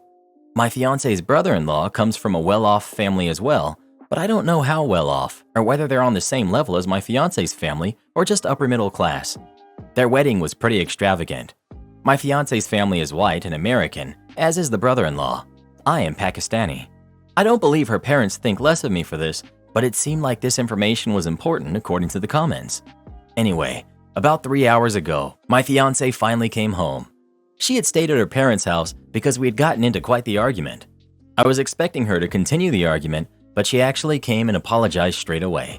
Apparently, her younger sister, who's 22, went off on her after I left her parents' house. She really laid into my fiance on how she was being inconsiderate because everyone knew how important owning my home was to me. She also said that her parents weren't treating me right or equally. That made my fiance see my side, as she said, but she was too embarrassed, which is why she didn't come home last night. If you can't tell, I'm a huge fan of my fiance's sister right now. She's never been one for nonsense, while my fiance is a bit of a people pleaser and definitely a daddy's girl, and she's kind of always hoping for her father's approval. My fiance has even said she knows that she needs to work through that before we get married. I'm going to buy her sister a cupcake.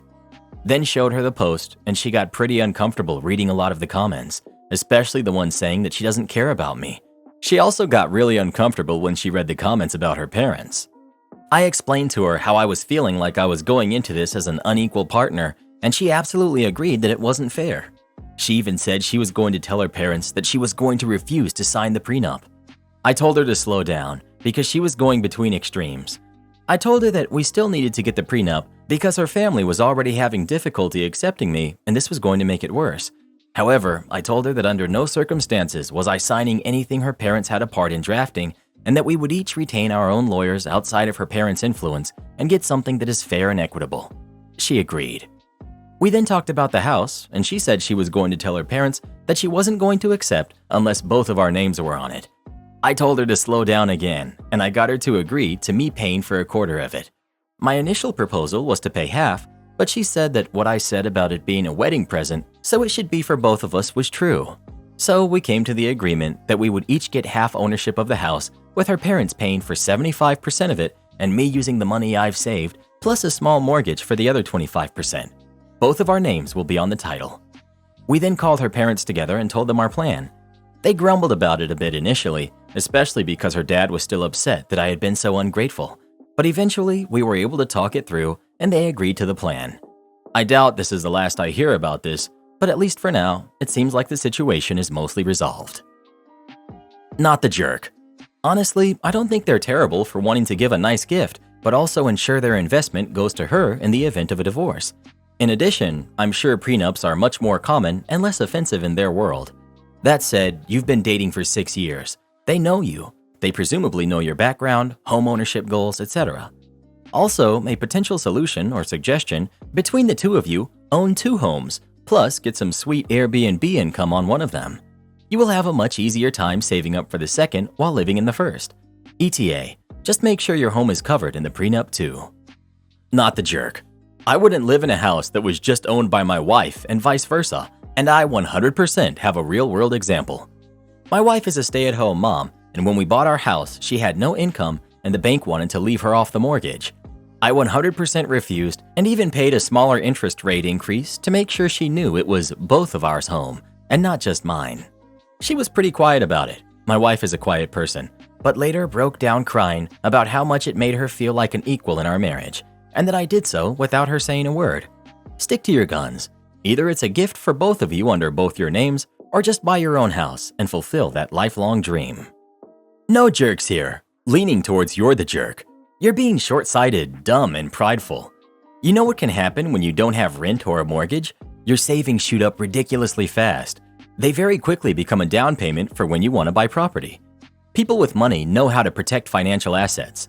If you love your fiancé, nothing changes when you sign the prenup. You're standing in your own way of being insulted. They're giving you a house to live in. Get your head out of your backside and see how much of a leg up that gives you as well.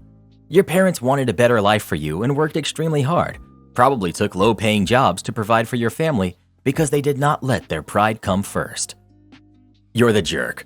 Her parents are gifting her a house for her wedding. If you have no desire to take what is hers premaritally, you should have no issue signing a prenup. You should want her to be protected if you love her as much as you say you do. Refusing to live in the house unless they put your name on it shows what you're really about. Not sorry. You're the jerk. When I pass, I'll leave my house to my kid, not my kid and his spouse. I don't plan on him ending up homeless if he picks the wrong partner. Slight you're the jerk. Don't let the idea of a prenup get you all mad. If you two don't get divorced, it won't even matter. And if you do get divorced, then why should you get to keep 50% of this house's financial value anyway? Get your own lawyer. You can afford that now, right? Make sure the prenup is fair and limited in scope, then sign it and move on. This is a gift with very few strings attached. Take advantage of it and save your money for other things for your new family. The house will be yours, together in spirit. Well, who do you think is the jerk? OP or his in-laws? Please let us know. Oh, how I can't stand rich people using things like prenups to protect their investments in case of a divorce. People don't even get divorced these days, and on the rare occasion that they do, it's not like they fight over money or anything like that. She's being facetious in case anyone can't tell. Am I the jerk for deliberately embarrassing my father-in-law in front of his family? I, male 36, am absolutely not what you would call a handy kind of guy. I can build an IKEA flat pack, and I can follow a YouTube tutorial on how to declog my washing machine, but I don't have any, what my father-in-law, male 60, would call worthwhile skills. I have to give him the credit that he's due and say he's very knowledgeable about plumbing, joinery, and electrics. He has often helped me and my wife with matters in our home, leaky pipe, some plastering work, etc., and we've always been grateful and appreciative of his efforts. My skills are more IT-based.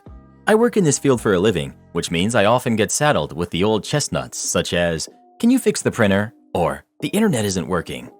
To me, these are simple issues to fix, but he's very IT illiterate. I never make a big deal about this because it's the least I can do to repay for his help. However, he spares no opportunity whatsoever to take shots at my lack of worthwhile skills.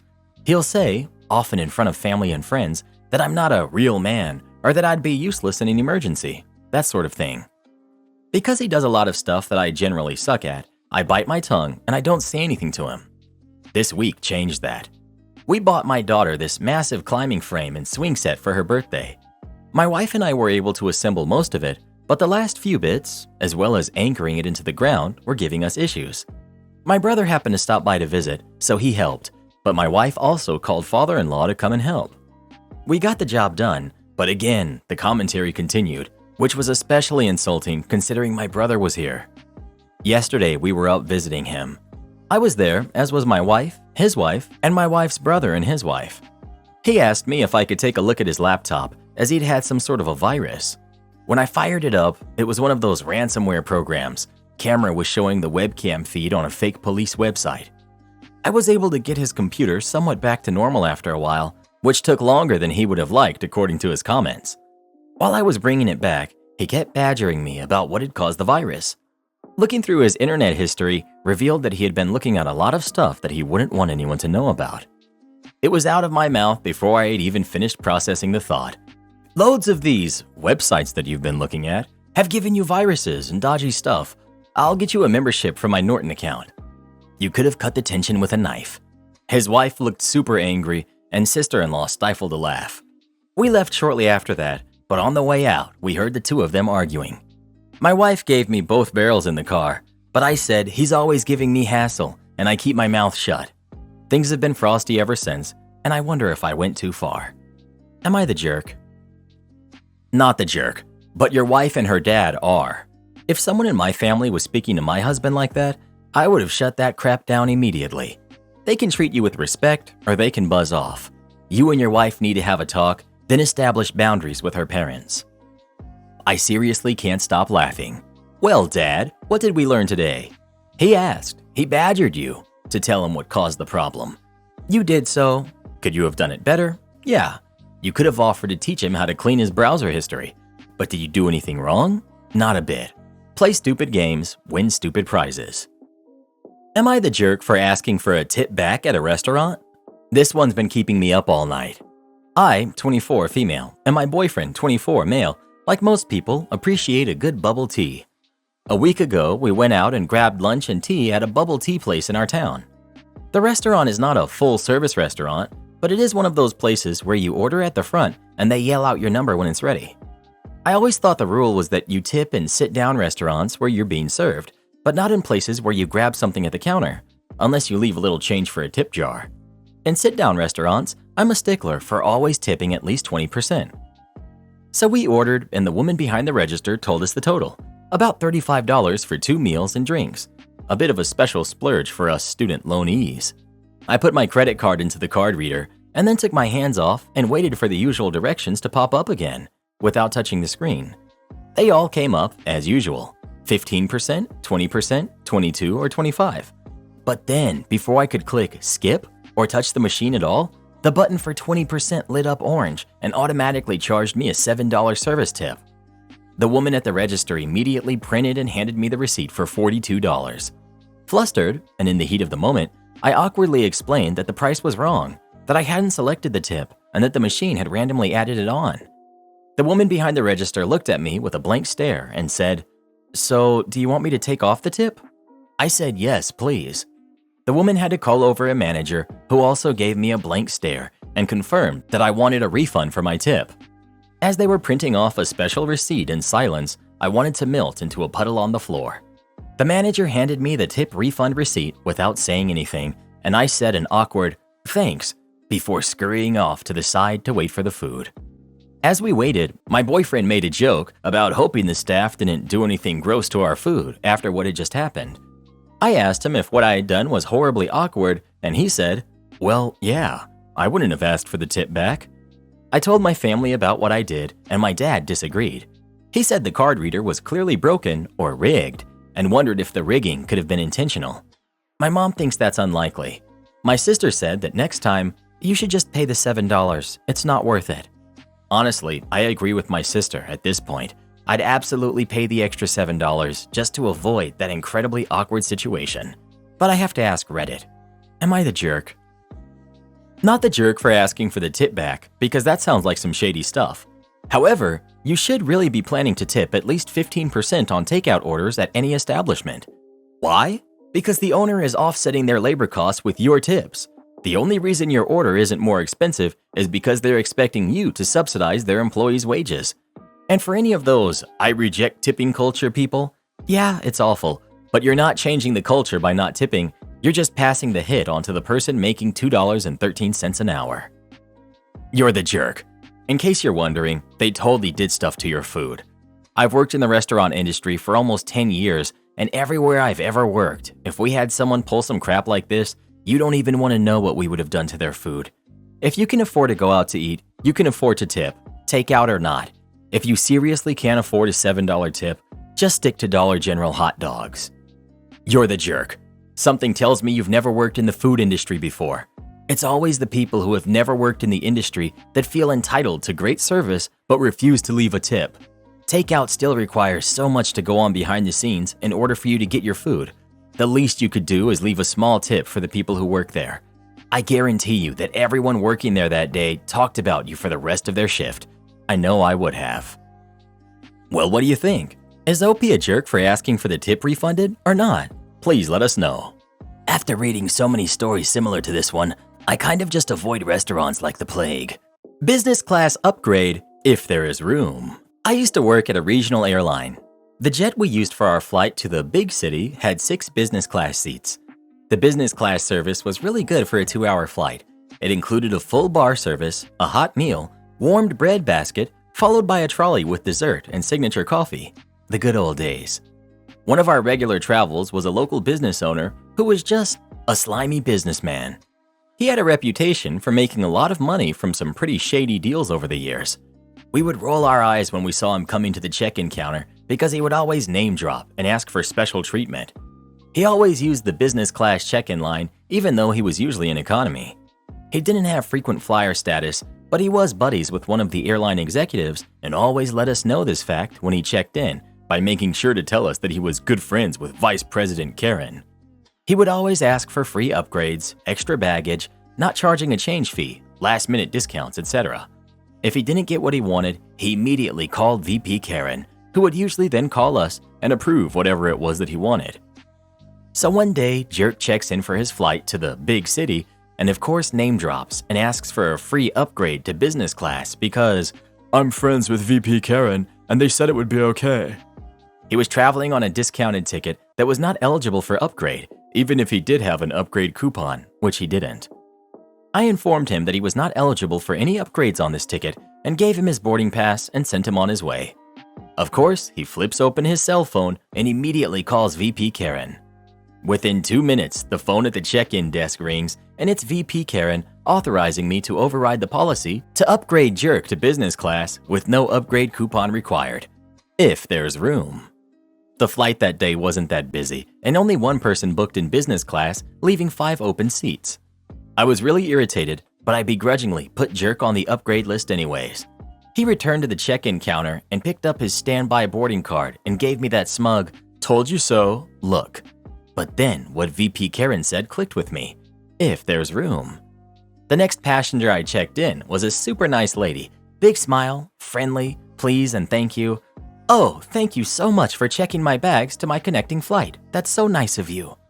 I was taking my time and we were chatting a bit since it wasn't that busy. She was a teacher going on a trip to see her family and it was her first visit with them in over a year and was going to meet her new nephew for the first time. She was overjoyed just to have the time off to travel. I typed in a few things into the computer to make it look like I was checking something about her connecting flights and then said, "Oh, you've been selected today to receive a free upgrade to business class." She was shocked. I've never flown business class in my life. This is so amazing. At that time, we were rarely questioned if we upgraded someone without a certificate. Over the next 20 minutes, I found excuses to upgrade 4 other passengers. One who worked for one of our top corporate accounts, one who was legitimately a frequent flyer, can't remember the other reasons. But by the time I went to board the flight, I had to tell Jerk that I was sorry, but business class was full and I couldn't offer him an upgrade today. The teacher I upgraded profusely thanked me again when she boarded with the rest of the business class passengers. Little did she know that it really made my day also. My fiance let my snake loose outside, so I kicked her out. I, 27 male, have always been an animal lover. I love snakes, tarantulas, scorpions, lizards, geckos, dogs, and cats. When I moved out of my parents' house and into my townhome, I decided to adopt a ball python. She is very docile and loves to be held. I set her tank up in one of the rooms downstairs. When my fiance, 28 female, and I decided that we were ready to move in together, I slowly introduced her to the snake. She thought the snake was really cool and even held her a few times. A few months ago, her friends came over, and ever since, she's been asking me to find a new home for the snake. I had to travel to another state for work and trusted her to take care of the snake. I was gone for a week, and when I came back, I saw the tank completely gone. I searched all over the house and it was nowhere to be found. I went outside and checked the wooded area behind the townhome and found the tank. The tank was open and no sign of the snake. When my fiance got home, I showed her the tank and told her to go pack a suitcase and to find another place to stay. Her defense was that I was giving the snake too much attention. Fiance is currently staying with her parents and they think that I'm overreacting over an animal. Fiance is upset that I won't talk to her or accept her apology. Am I the jerk for kicking my fiance out of the house for letting my snake loose outside? It's illegal to turn animals loose like that in the wild. Not the jerk. Your fiance is messed up. Agreed. The snake very well might not live due to the fact that it's used to being a pet and not used to being outside. This would be like letting a dog run free. OP should break off the engagement. I almost always consider this sub's recommendations to end marriages, break off engagements, go no contact, etc. to be heavy-handed. But this one is messed up on so many levels. The casual animal mistreatment, the fact that she did this to something she knew you love, the jealousy towards a pet, the secret betrayal, and not to mention her family backing her up that all of this is no big deal. OP, your life will be horrible if you marry this messed up person and her messed up family. Not the jerk. I think a lot of the breakup recommendations are good, to be honest. My perspective is, if it comes to the point where they are asking anonymous strangers for their opinions about relationships, then there's probably a lot more issues going on too, meaning the relationship probably won't last. Am I the jerk for serving my brother-in-law's dinner using toy utensils? I, male 17, moved in with my sister after my parents kicked me out. Another story. They said I'll have to temporarily stay here until I get back to normal, which I don't think I will. But anyways, so I moved in with my sister and her husband about a month ago. FYI, she does everything around the house. I started helping here and there, as well as looking after a 2-year-old niece, and now she's 6 months pregnant. Brother-in-law does nothing because he's the breadwinner, as he claims, but in my opinion, he's taken it a bit too far. Example. He'd tell her to start his laundry once he takes it off, put dinner on the table once he's home, get the shower ready, and so on. They fight a lot because my sister is exhausted and burnt out. I usually put my headphones on and mind my own business, but 2 nights ago there was a lot of commotion once he came home, so I went to see what the issue was. Turns out, brother-in-law was complaining about dinner and my sister was too exhausted to get up. I mean, the dinner was already cooked, but he wanted her to put it on a plate for him on the table. I told my sister I'd do it, but instead of using their kitchen utensils, I used my niece's toy utensils, like a toy cup, toy plate, toy fork, and a tiny napkin. And I put the food on the toy plate and the drink in the cup while brother-in-law was in the shower. He then came into the kitchen and sat down and stared at the plate for a few seconds. He then looked at me and asked what the heck this was and whether I was joking. I told him if he wanted to act like a helpless child, then he might as well get treated like one. He began yelling and my sister came inside. He then threw the napkin and stormed off upon saying that I disrespected him and that he'll let my parents know about what I did. My sister saw what I had done and started laughing. I went into my room, but the argument didn't stop. Now he's expecting an apology from me for meddling in his marriage and pulling this crappy stunt on him. I could be the jerk for this, but I was just so mad for my sister and also sick and tired of being sick and tired of the nightly fighting over dinner. Okay, so this is really funny, and he totally had it coming, but we all know you should have stayed way out of this. I get that you were trying to stick up for your sister. Who deserves that? Please accept my softest, everyone sucks here. You might have actually made them fight more. People like your brother-in-law often take these things out on people like your sister. Yeah, I mean, I agree that while it was definitely well-deserved, it probably wasn't the smartest thing to do. For OP, since he needs to make sure he still has a place to live, and for the sister for the reasons you said. Although from the post, it does sound like the sister also found it funny and wasn't mad at him for doing that. Who knows, maybe sister is also reconsidering staying married to this jerk. So yeah, agreed with the very, very soft, everyone sucks here. Not the jerk, but honestly, OP, in this situation, it might be better to keep your head low and stop antagonizing him. It sounds like you're surrounded by a really bad situation, but antagonizing this monster is going to affect your sister more than it affects you. You're a guest in their home. If she needs help, you help her. Ignore him at best. You don't have to be a peacekeeper, but don't do the opposite. Everyone sucks here. But what you did was hilarious, and he had it coming. Karen stole $50,000 from my bank account. Info. I've been with my girlfriend, who's 27, for 5 years. She loves her sister a ton, which is a good thing, as I believe supporting and helping your siblings, as long as it doesn't ruin your own life. You will understand why I say this later on. We just put down a mortgage on a house in the suburbs of a large city. I, 28 male, work in tech as a software developer with a master's degree in computer science. I make quite a lot of money, so money issues never arose. Girlfriend doesn't work and does chores and cooking in the house. Both of us agreed on this. I was going to propose to my girlfriend next year, but a problem arose about 2 years ago. For the last 2 years, probably longer, girlfriend has been sending money to her younger sister. Let's call her Emily. Emily got pregnant at 20 years old. Emily works as a waitress.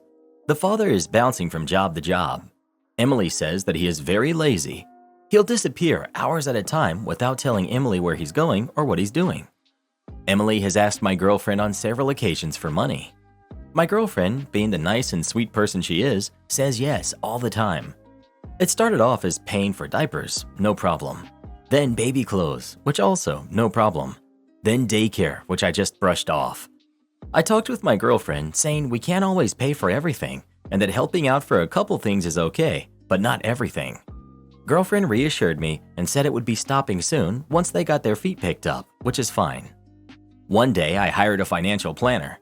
The next day I get an email saying my account has sent approximately $50,000 for the last 10 months. I have around $20,000 sitting in my account. I talk with my girlfriend and she apologizes and says she knew that I wouldn't want her sending money to her sister and how she just cares about her sister. We've been paying for everything. Insurance, rent, car payments, daycare, clothing for all 3 of them, dinners, dates, going out expenses. It is partly my fault because I never check my bank account. Girlfriend showed me text messages between her and Emily saying she needs the money. I then noticed the pattern where Emily would say, "Hey, can you send me money? I don't have money for this." And of course, girlfriend says yes. I brush it off and girlfriend says she won't send anymore. The next day, girlfriend sends her $1,000 because they needed car repairs. I talked with girlfriend and we got into an argument where she says that she will always help her sister no matter what. I understand to an extent. We argue trying to understand each other's point of view. As stated before, we had $20,000 and now we're down to $19,000. And then how about the next time? And the next time after that, on top of our own expenses. Girlfriend then decided that she needs some time alone and that she will be at her mother's for the time being. Now I'm all alone in this house and I thought I would live here with the girl of my dreams. Am I the jerk for arguing with my girlfriend for caring about her sister too much? Edit. Thank you everyone for your support. I never thought that my situation would blow up to thousands of people. I'll try to answer some questions the best I can. I make around $150,000 a year as a lead software developer. As someone who has no kids, dogs, or any major responsibility besides myself and a girlfriend, I never checked my account. She comes from a cultural family where family is everything and money is just paper. She texted me earlier saying how it should always be family first and that money didn't mean anything without family and how we should help close family like siblings in their time of need. At this point, I told her I needed time to myself and told her not to come back until I'm ready to talk. I apologize if my sentences aren't making sense, as whiskey is my only friend right now. I also forgot to mention we started dating before all this money came into play, so I trusted her. Another edit. I'm more sad by the betrayal than the money. Money will come back, but time will never come back. 5 whole years, my proposal plan, my life plan, my future kids I dreamt of having with her one day, all gone. All the things we've said to each other, all the late night wine-drunk times we spent, all the dates, all the flowers I gave her. I really tried with all of my power to be the best man she can have. I would have trusted her with my life, and now what do I get back? $50,000 gone. This is a massive red flag. If she's taking liberties with money in your joint account to fund the lives of 3 people now, don't you think this will continue in the future? $50,000 is a lot of money. She lied when she said she would stop, and then leaves when you call her out on it. Please do yourself a favor and change the locks, terminate access to your account, and get yourself a new girlfriend. You are her cash cow, and she's using you. Not the jerk. Separate your bank accounts. Do not let her use your money for her sister. That sister's gonna be a leech for your entire life. So yeah, obviously Emily comes packaged with your girlfriend. Better reconsider your entire relationship because I have a feeling that Emily ain't gonna let the golden goose go. I hope the house isn't under joint names and that you can finance the mortgage on your own. My friend is wrongfully suing my dentist. I, 55 female, have a friend, Jean, of similar age. She's not what I'd call a close friend, but I've known her for a long time. She's the type of person who always thinks she's right and won't back down easily from anything.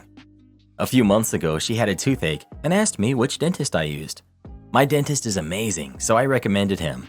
She has a dental phobia and asked me to go with her to her appointment.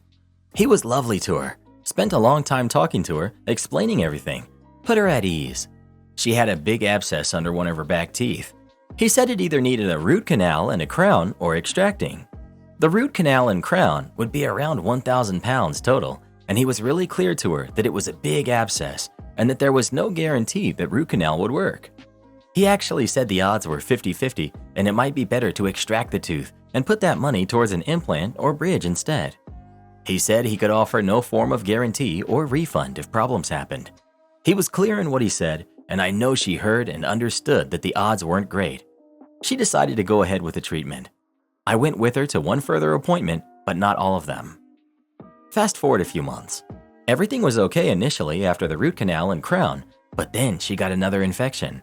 She had antibiotics, but the problem persisted and she ended up having the tooth out. She is livid. You'd think he was the worst person in the world from what she says about him. She wants to sue him and has been to a lawyer to get advice. She's claiming that she wasn't properly warned that the treatment may not work. Apparently, the lawyer is confident she'll get a payout. He's told her that it'll be hard for him to prove he properly warned her, and dentists are insured for this kind of stuff. They think his insurance will pay out because it won't be worth their time to try and defend it. I'm really annoyed at her for this because I know she's lying about not being warned. I really like the dentist and feel awful for him that he's facing legal action over this, and that I was the one who introduced her to him. I worry that it will reflect badly on me in his eyes when I see him in the future. I've argued with her about it because I witnessed him warning her, but she says it's none of my business.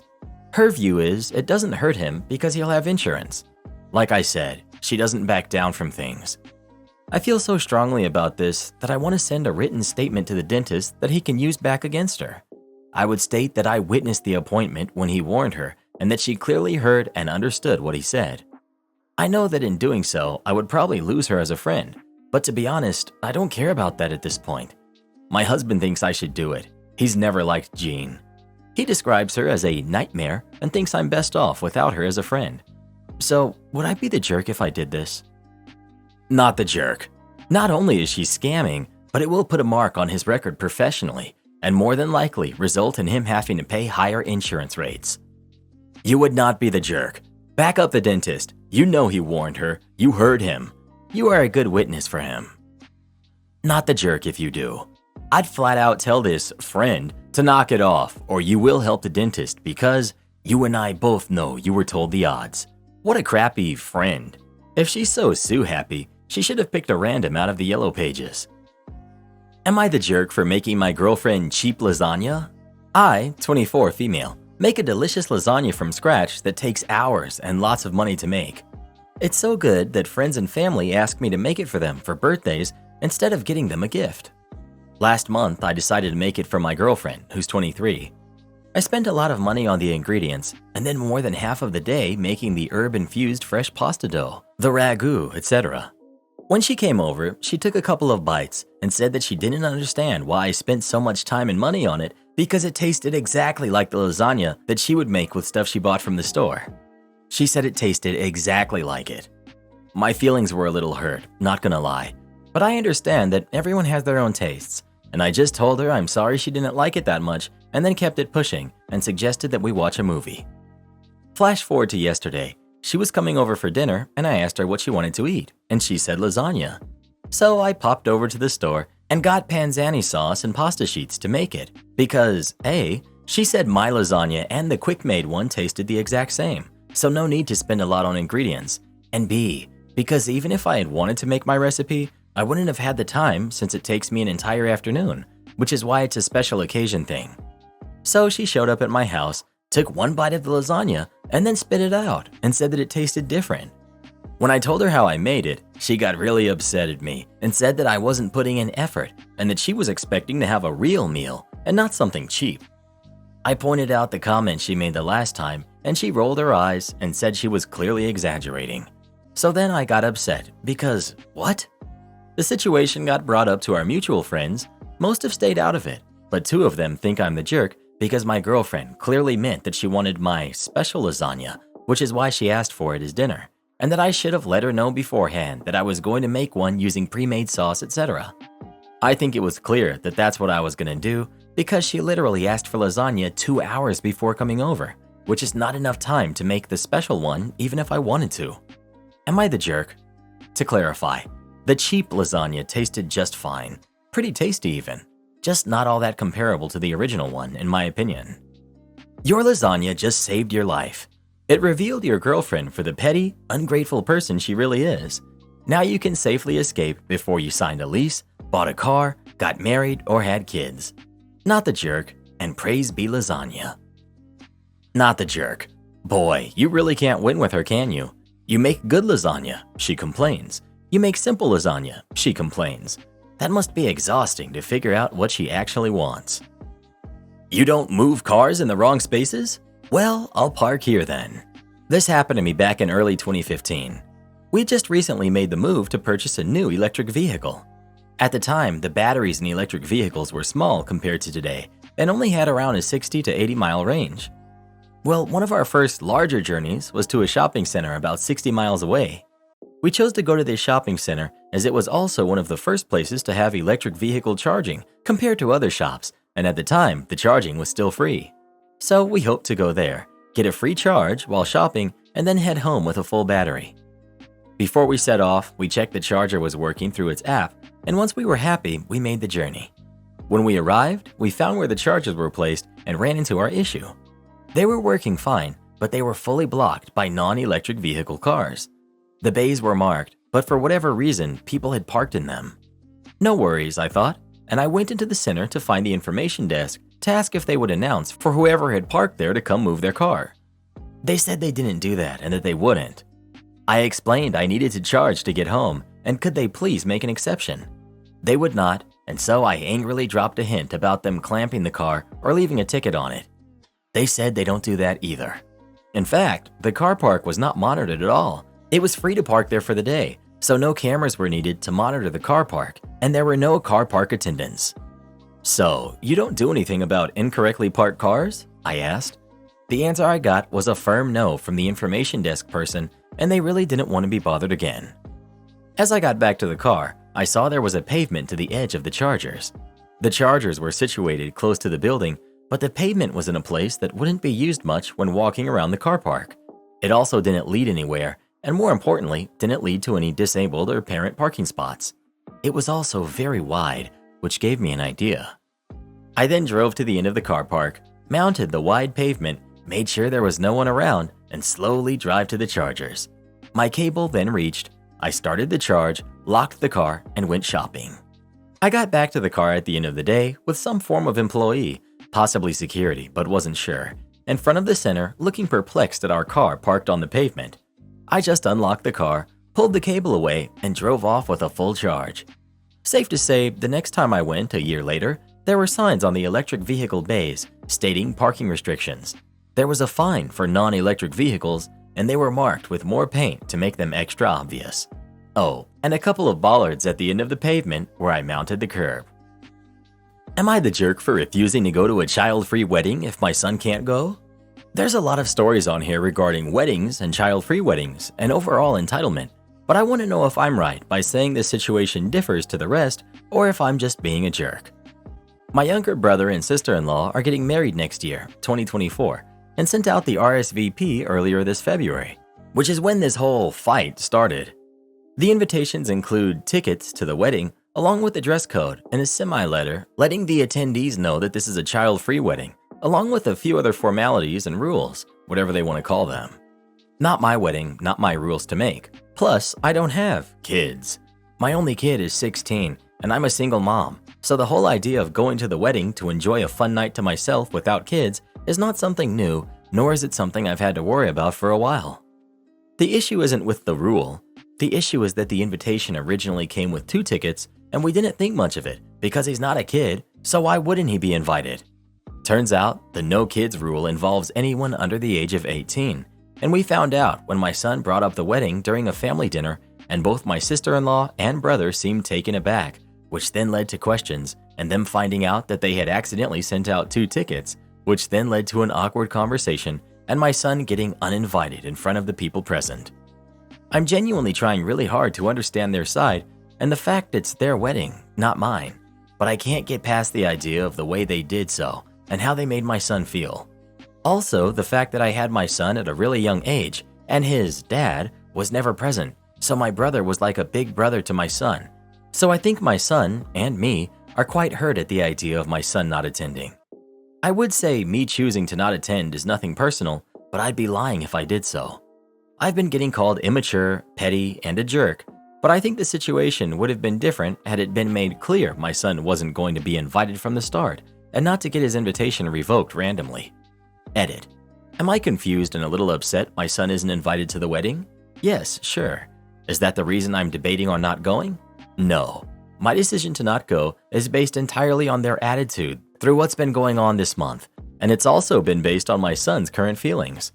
If in a year the situation has bypassed, regardless of my son going or not, then my decision might change. But for now, I'll stand behind my son and his decision and his feelings. They've been calling you immature, petty, and a jerk? Who called you those names? It's pretty blatant that if someone invites you to something with stipulations you can't comfortably meet, declining is the obvious and acceptable answer. Not the jerk if the couple called you names. No jerks here if someone else did, since it's not their conflict. Am I the jerk for refusing to stop cooking with meats and spices at my dad and stepmom's house? I like cooking. When I'm with my mom and stepdad, I cook a lot with my stepdad's mom, my step-grandma. But when I'm at my dad's and stepmom's house, 1 weekend a month, plus some holidays and summers, things are different. My stepmom is not a good cook. I'm sorry, but she's not. She has sensory issues. She doesn't cook meat, barely uses any spices, and a bunch of other things. She also just undercooks, overcooks, undersalts, all of that. In the past, I've kind of tried to help her and cook with her and been like, what if we add lemon? But first of all, she doesn't like my input. She wants to do things her way. And second of all, there's sensory issues, so she doesn't want to cook differently than she does. If she ate what I made, she would not like it. At their house, my stepmom only cooks foods that she's comfortable with, which, since my dad never cooks, means any home-cooked meal is something she eats. She doesn't care what any of us eat when she's not around, like a friend's house or takeout. Officially, if we're like at a restaurant, or if I make my own food for dinner, she also doesn't care. Like if we all go to a restaurant, they wouldn't stop me from ordering a burger, but she would be kind of uncomfortable. Not mad, just uncomfortable. For her, it's the smell mostly. But it's also kind of a mental thing. I don't know how to explain it. She is in therapy. That's why I think she's able to pretend like it's okay. But because it bothers her, what would happen is that my dad would order vegetarian. Their kids, 3 and 4, would get something like a kid-sized grilled cheese, and I would maybe order like a chicken burrito instead of a steak. Or like if my dad got takeout, he would throw away the bag in the downstairs trash or leave it in his car so she didn't have to smell it. I've been cooking more and more. I like cooking and do it a lot at home, but like I said, her food is so bad, that's also a motivator. I eat meat and also cook with spices and strong flavors. But my dad came into my room last night and said, out of curiosity, could I stop cooking so much and try to eat what I was served more? I said to my dad that her food was both bad and boring. I wouldn't say this to her face, obviously. My dad said I needed to go with the flow and couldn't always have my own way. And to be fair, I can't act like I haven't noticed her not being anywhere in the kitchen, like going to the bedroom if I'm making myself dinner, to be honest. But I said basically that this was her problem, not mine. Why should I have to cater to what someone else who isn't even eating the food? He said I was being rude and disrespectful to her by pushing her limits, and said it was her home too. And yeah, I could make blander food that's more safe, but what's the point? The food is for me. Not the jerk. You cook and eat what you want. She cooks and eats what she wants. If your cooking produces strong smells, You should make a basic effort to keep the smell contained. That's just good sense operating in a shared kitchen space. Beyond that, if stepmom has a problem looking at your food or thinking about your food, then that's her problem.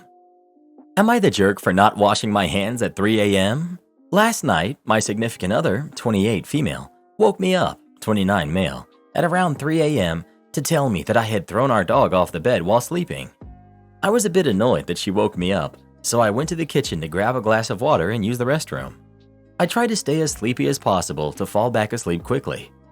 When I returned to bed, my significant other told me to wash my hands, as she had apparently heard me in the restroom and noticed that I forgot to wash them in my half-asleep state.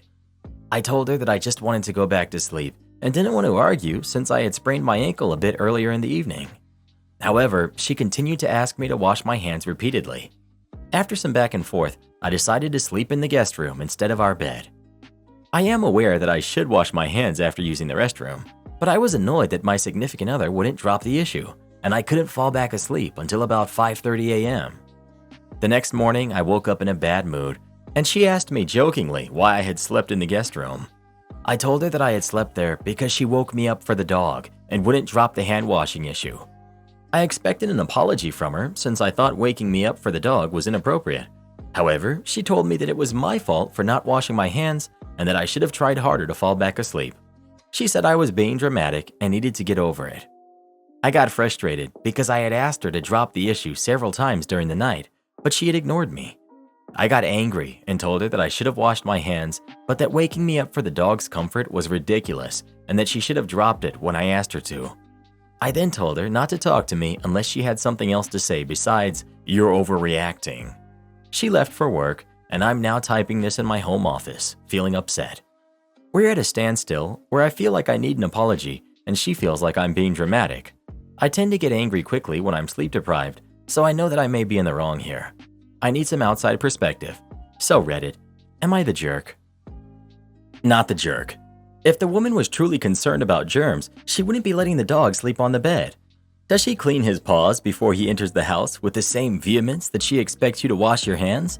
I can guarantee a dog has walked through many unsavory things prior to bringing it back into your floors, inside your house, that you may then track around yourself on the soles of your own feet.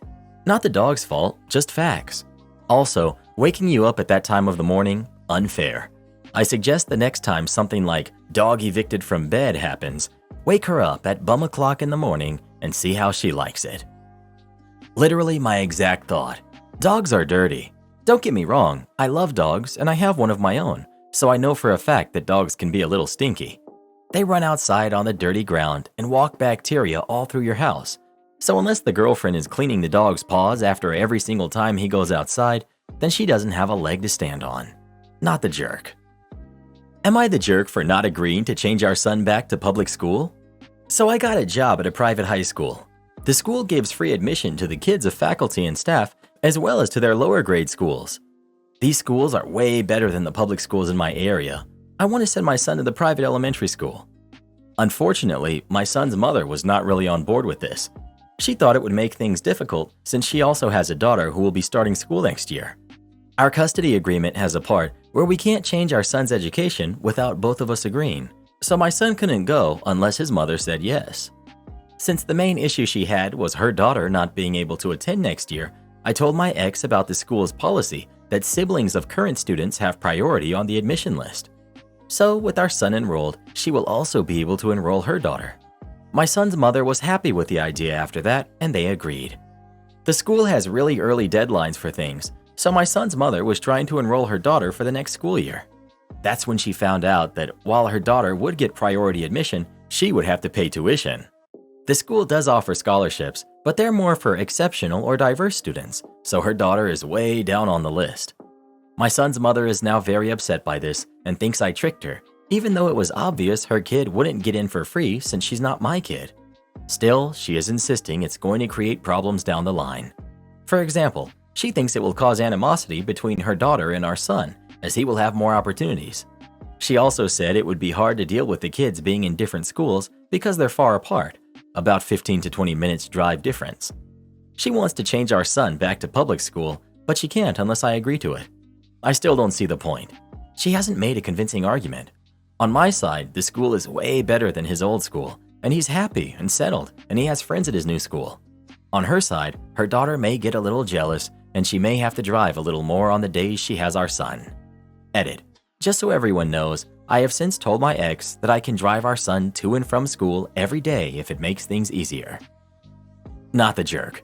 You're doing what every parent should do and trying to give your son the most opportunities possible. Dealing with the locker thief in high school. This was back in the early 2000s, probably 2003 to 2004 school year. Throughout the entire year, there was a crime wave of people having their things stolen out of their locked lockers. Not everyone, but enough that everyone knew someone who it happened to. The school's only defense about this was that it was our fault for sharing locker combos with our friends. They also charged us every time we had to get the combination changed on a locker, like after a theft for instance, because it was assumed to be our fault. Well, I had my graphing calculator taken out of my locker. I also never gave out my combination to anyone, mostly because my friends were jerks and we pulled crap on each other all the time. So I was out $150 for the calculator and another $150 to change the combination, getting a locksmith to change out the lock. This is 2003 money, so it's a bit more than now. To anyone who has ever had to buy a TI-86 in 2003 or 2004, you'll know how much the things cost. Well, my dad was drinking buddies with one of the county detectives. I'll call him Detective Buddy and/or Uncle Buddy. He went in to talk to the school about these thefts going on, so he could get the security camera for the day my calculator went missing and got completely brushed off, as it was a non-existent problem, and he must have given out his locker combination. The principal told him he would need a warrant to get the camera footage. Then when he got the warrant, the school fought the warrant in court, citing student privacy. Cue the pro-revenge. Detective Buddy shows up at our house with a laptop and a laptop bag. He's like, "Throw this in your locker and tell everyone you know about your brand new laptop." Okay, sure, Uncle Buddy. 3 days later, I show up at my locker between classes and the laptop is gone. The bag too, nowhere to be seen, as is a 24-ounce bottle of Coke and possibly some pens. I take my phone out and text him that the laptop got taken. Stand by for the crab show. Oh, and you reported the theft to the police, FYI. He replies back. Okay, I replied, confused. I got about the rest of my day and I don't hear anything back. The following morning, Detective Buddy comes to the school with 3 uniformed officers and pulls a student, Dave, out of class, as well as his mom, who works in the front office. The principal is upset. I don't actually hear the cops, but the principal is upset to no end that he had the audacity to accuse them of theft, and he couldn't just take them out of his school, etc., etc. Well, turns out there was a tracker in the laptop bag, and Uncle Buddy got a warrant to search a particular house. The laptop had a value of over $1,000, making it a felony. The next afternoon, he set up a tent with a table just outside of school grounds. He also had a banner across the top, "If you had something stolen from your locker, see me." By the next morning, Dave and his mom made the paper. Apparently, Dave allegedly used his mom's login information to get onto the school network and get the locker combinations for basically everyone. Then he just opened random lockers looking for valuables to steal, if he didn't get info of a specific locker to steal from. When he set up the stand to get more people reporting thefts, he racked up an astounding number of charges. Each locker counted as a separate misdemeanor unless the stolen object was worth more than $1,000, in which case it was a felony. In less than a week, Uncle Buddy opened and broke an investigation, and they charged Dave and his mom with 9 felonies and 35 misdemeanor charges. When I finally got the story from Buddy, he explained what the situation was. He had me stash a brand new laptop that had a GPS tracking unit stuck in it in my locker, then get it stolen deliberately, and then he got a warrant to search the property it had been taken to. Now, the fun thing to stress is that the laptop was over $1,000 value, pushing the theft from a misdemeanor into felony level. There was also another 8 felony charges, stuff like jewelry that was taken from other people's lockers and recovered. So any of the locker break-ins that amounted to over $1,000 stolen was a felony charge, and less than $1,000 was a misdemeanor charge. Cool thing was that because the calculator and the laptop were separate days, and the combination changed between the days, he caught a felony and a misdemeanor charge off me alone. The 9 felony thefts ended up in $12,000 range total, and the 35 misdemeanor charges were somewhere in the range of $3,000 total in value. Now, that's an awful lot of stuff stolen, but I need to stress that this is only what was proven stolen. Like, this is what they caught him with in his possession and that they could trace back to someone. They also didn't let them plead to anything. It was Podunkville's highest profile crime in years, and without a doubt, one of the worst crime sprees the county had seen in decades. Next up on the revenge. Everyone who had been charged $150 to get their locker combinations changed sued the school district in a class action lawsuit. The justification was that the school did nothing to investigate the 44 proven and more than likely 200 plus cases of locker theft, and then charged money to get the locker combinations changed. There were 218 people in the class, and in total, everyone got $85 after attorney's fees. The principal also lost his job for being a bonehead and not bothering to attempt to deal with a massive problem that was reported to him going on at the school. The fun thing I need to point out is that the school brought in a locksmith to change out the locks. That's why they justified charging $150. Well, the school already paid the $150 a locker, but they also had to return $100 per locker, meaning that they were out $21,800 plus their legal fees for that class action suit. Next comes the criminal trial and the fallout. The prosecutor's deal was 10 years in prison, 5 in juvie and 5 in adult prison, for Dave and 15 for Dave's mom. Well, they refused that deal and it went to trial. Dave got 1 year in prison for each felony, the state minimum, and 1 month probation for each misdemeanor. So 9 years plus 35 months of probation. His mom received 18 years of jail and 6 years probation. Having attended much of the best parts of the trial, I will say this. They had Dave on camera entering 20 plus lockers, and they had them in possession of stolen goods for every single charge they made against them. The judge was also not amused that there were likely other reported crimes that they got away with because they couldn't prove it or they weren't reported. Dave's mom got it worse. That was a fun sentencing to show up for. But the most important thing is that I got my graphing calculator back. It had my name engraved inside the battery compartment. I still have it, as well as a cool story to tell. Karen uses me for food and housing. I've had enough. When I was in high school, I was friends with a popular girl, Madison. I am not a nice guy, and we were honestly friends. She was out of my league, and I never had any thoughts about a relationship with her. We remained friends when I went away to university, and I was happy for her when she got married. I work for a tech company now. Not one of the FANG companies, but they still provide some really cool stuff for their employees. Our cafeteria is free and open 24 hours a day. We can eat all of our meals there if we want to. They have a nutritionist that makes sure the meals are tasty and healthy. I take advantage of the food on a fairly regular basis, but I still keep food at my apartment to make myself meals I learned from my dad. And I keep Fruit Loops, which the cafeteria does not stock.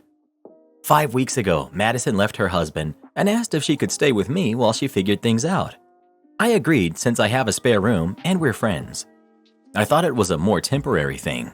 She has a job, and I think she has access to a joint account with her husband. I thought she would be here for a couple of weeks, then go to her folks or settle her problems with her husband. Instead, she hasn't left my house other than to work. She ate all of my food in the fridge and the pantry. I went grocery shopping once so far, but she ate everything again and didn't even offer to replace it. I asked her when she was going to be moving on, but she says she doesn't know. I asked her for some money for groceries, and she said she hasn't been paid. It's been 5 weeks. I don't think anyone holds back wages that long.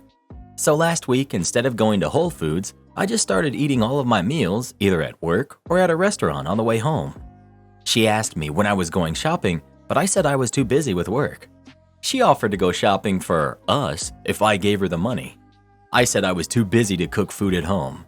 She's saying that I'm a jerk for trying to use food to control her or too cheap to help her out. She thinks I'm trying to be with her. I'm already not charging her rent. She's still beautiful, but I'm seeing a side of her that I've never seen before. Not the jerk. I know this is not an advice sub, but you need to get her out of your house. This has the potential to go sideways really badly. Maybe I'm just a pessimist, but it sounds like she thinks you are a better meal ticket, both figuratively and literally, than her husband. I hope I'm wrong. I don't see why you aren't communicating this with her. I have no romantic interest in you. I'm not going to support you financially other than providing a temporary place to stay. It's time for you to find another place to stay. You have until this date to move out. For the food thing, not the jerk. Let me get this straight. So you're not a nice guy, yet you allow this beautiful, popular girl who left her husband to live in your house, eat all your food, exert control over you, and you're not getting anything in return beyond friendship? Ever heard of an orbiter? These are the guys who basically bow down to beautiful girls even though they know they'll never have a chance with them. Quit being an orbiter, bro. This is what happens when young men grow up with a lack of self-confidence. Next thing you know, some hot friend is using you for all kinds of stuff, and you keep handing it over because you think they're your friend. The reason the hotties keep orbiters around is because they know they can use you, whether for resources or as an emotional sponge when dudes like me break their hearts. I've had so many exes that I dumped who end up using their orbiters as a distraction from heartbreak. Next thing you know, she finds another guy who looks like me. Over 6 foot, gym rat, blonde hair, blue eyes. Then she ghosts the orbiter until she needs him again. The funny thing is, they will never admit that this is what they do. But my sister has always been honest with me though, and she has straight up told me that her and all of her friends laugh about this stuff all the time because they all know it's true. Hey Reddit boy, how's it feel to be my orbiter? Kinda like getting a bill in the mail that you weren't expecting.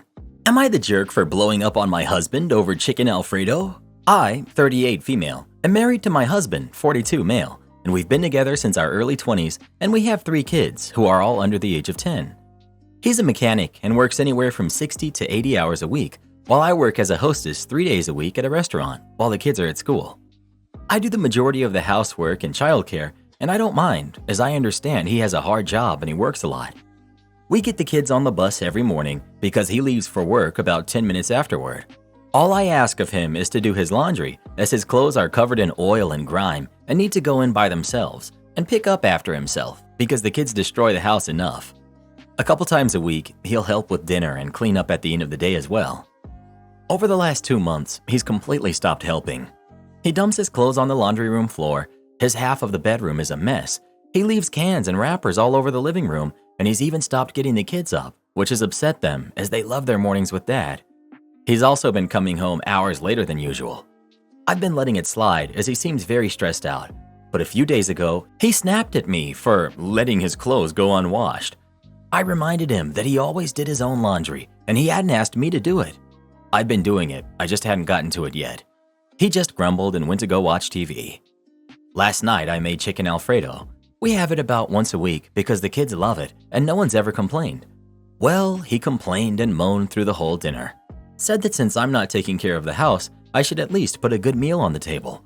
That I've just been letting the whole family go to heck and I should be ashamed of myself for treating him and his kids like that. He called me a bad wife and a mother in front of our kids. I told the kids to go to their rooms and I snapped. I screamed at him about how much I do for the household, that if it wasn't for me, the place would be trashed and he has no right to treat me like this over chicken Alfredo. We went back and forth for a while before he left and I have no idea where he went and he isn't answering my calls or texts. I feel bad now, as I shouldn't have reacted like that, especially because I know he's just stressed from work, but it all just kind of built up and came out at once. I just want to know if I was wrong for freaking out on him like that. Update. I called my husband for the 100th time because he still hadn't come home and the kids wanted to know where he was, and a woman answered. I didn't recognize her voice and he doesn't have a sister. I asked her to put me on the phone with my husband and she asked who I was. I said I was his wife and she laughed into the phone and told me he was busy. We went back and forth with her laughing at me the whole time before telling me she'll send him home soon and hanging up. It's now the next morning and he's still not home. I really didn't think he was cheating. I had really hoped this was just a rough patch, but it looks like most of you were right. I'm heartbroken and a little in shock and not really sure what to do right now. My brother said I should come stay with him, and I might, or maybe just bring the kids so they don't have to see us fight. I might update again, I might not, but I'm sure you all know where this is heading anyway. Not the jerk, OP. I sincerely hope I'm mistaken, but your husband may be having an affair and setting you up to be the bad wife and mother to justify his behavior. That's what happened to me. OP, I'm sorry. Something is awry and it's not you. Couples counseling now, but keep a watch on your money and protect your kids. Sounds like your husband is checking out. Not the jerk. Significant other expects me to support them even though they were wrong. So I was talking to a few coworkers the other day about how my partner, we'll call them Taylor, can be sometimes difficult with service workers. For background, my coworkers and I are all customer service workers. Anyways, so Taylor and I went out for dinner a few days ago to a restaurant we're regulars at. We go so often that the staff knows our orders, which booth we prefer, and which waitstaff we prefer. That being said, we get a discount and special promotional letters from the restaurant often. Well, prior to going, Taylor brought along an expired $5 coupon. I told them that the restaurant will probably not honor it and not to get upset. They replied, "Oh, they'll accept it."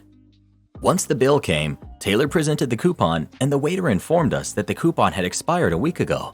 Taylor became furious and pulled a Karen and said, "We come here so often. I don't understand why you're being so difficult. I want to speak to a manager." Oh, great. So the manager came over and explained that while she couldn't accept the coupon because we're regulars, that she'd be happy to remove the drink charge, which would have been $10 off. But no, Taylor was adamant that the $5 coupon be honored and that they didn't want the drinks removed because we aren't a charity case. At this point, they were so loud that a lot of people were staring at us. After Taylor said that, I lost it. I said, "Hey, okay, Taylor, stop. I'll pay for the meal at full price. You're being so ridiculous, it's embarrassing." And the look Taylor gave me was a mix of hurt and betrayal. They got up and stormed out of the restaurant, and I apologized to the manager and paid for the bill. The ride back home, I just told them, "Listen, I'm sorry for embarrassing you, but how you acted really wasn't okay. They're just doing their jobs, and you shouldn't give them a hard time because you didn't read the fine print." Taylor didn't say anything during the car ride back home, and that night, I decided to sleep in the spare room since they asked for some time to think. Since then, things have been back to normal, and Taylor seems like their happy self again. Anyways, when I told this to my coworkers, they all looked shocked. "Wait, you didn't have your partner's back?" I told them no, because frankly, I'm tired of this behavior and I won't tolerate it anymore.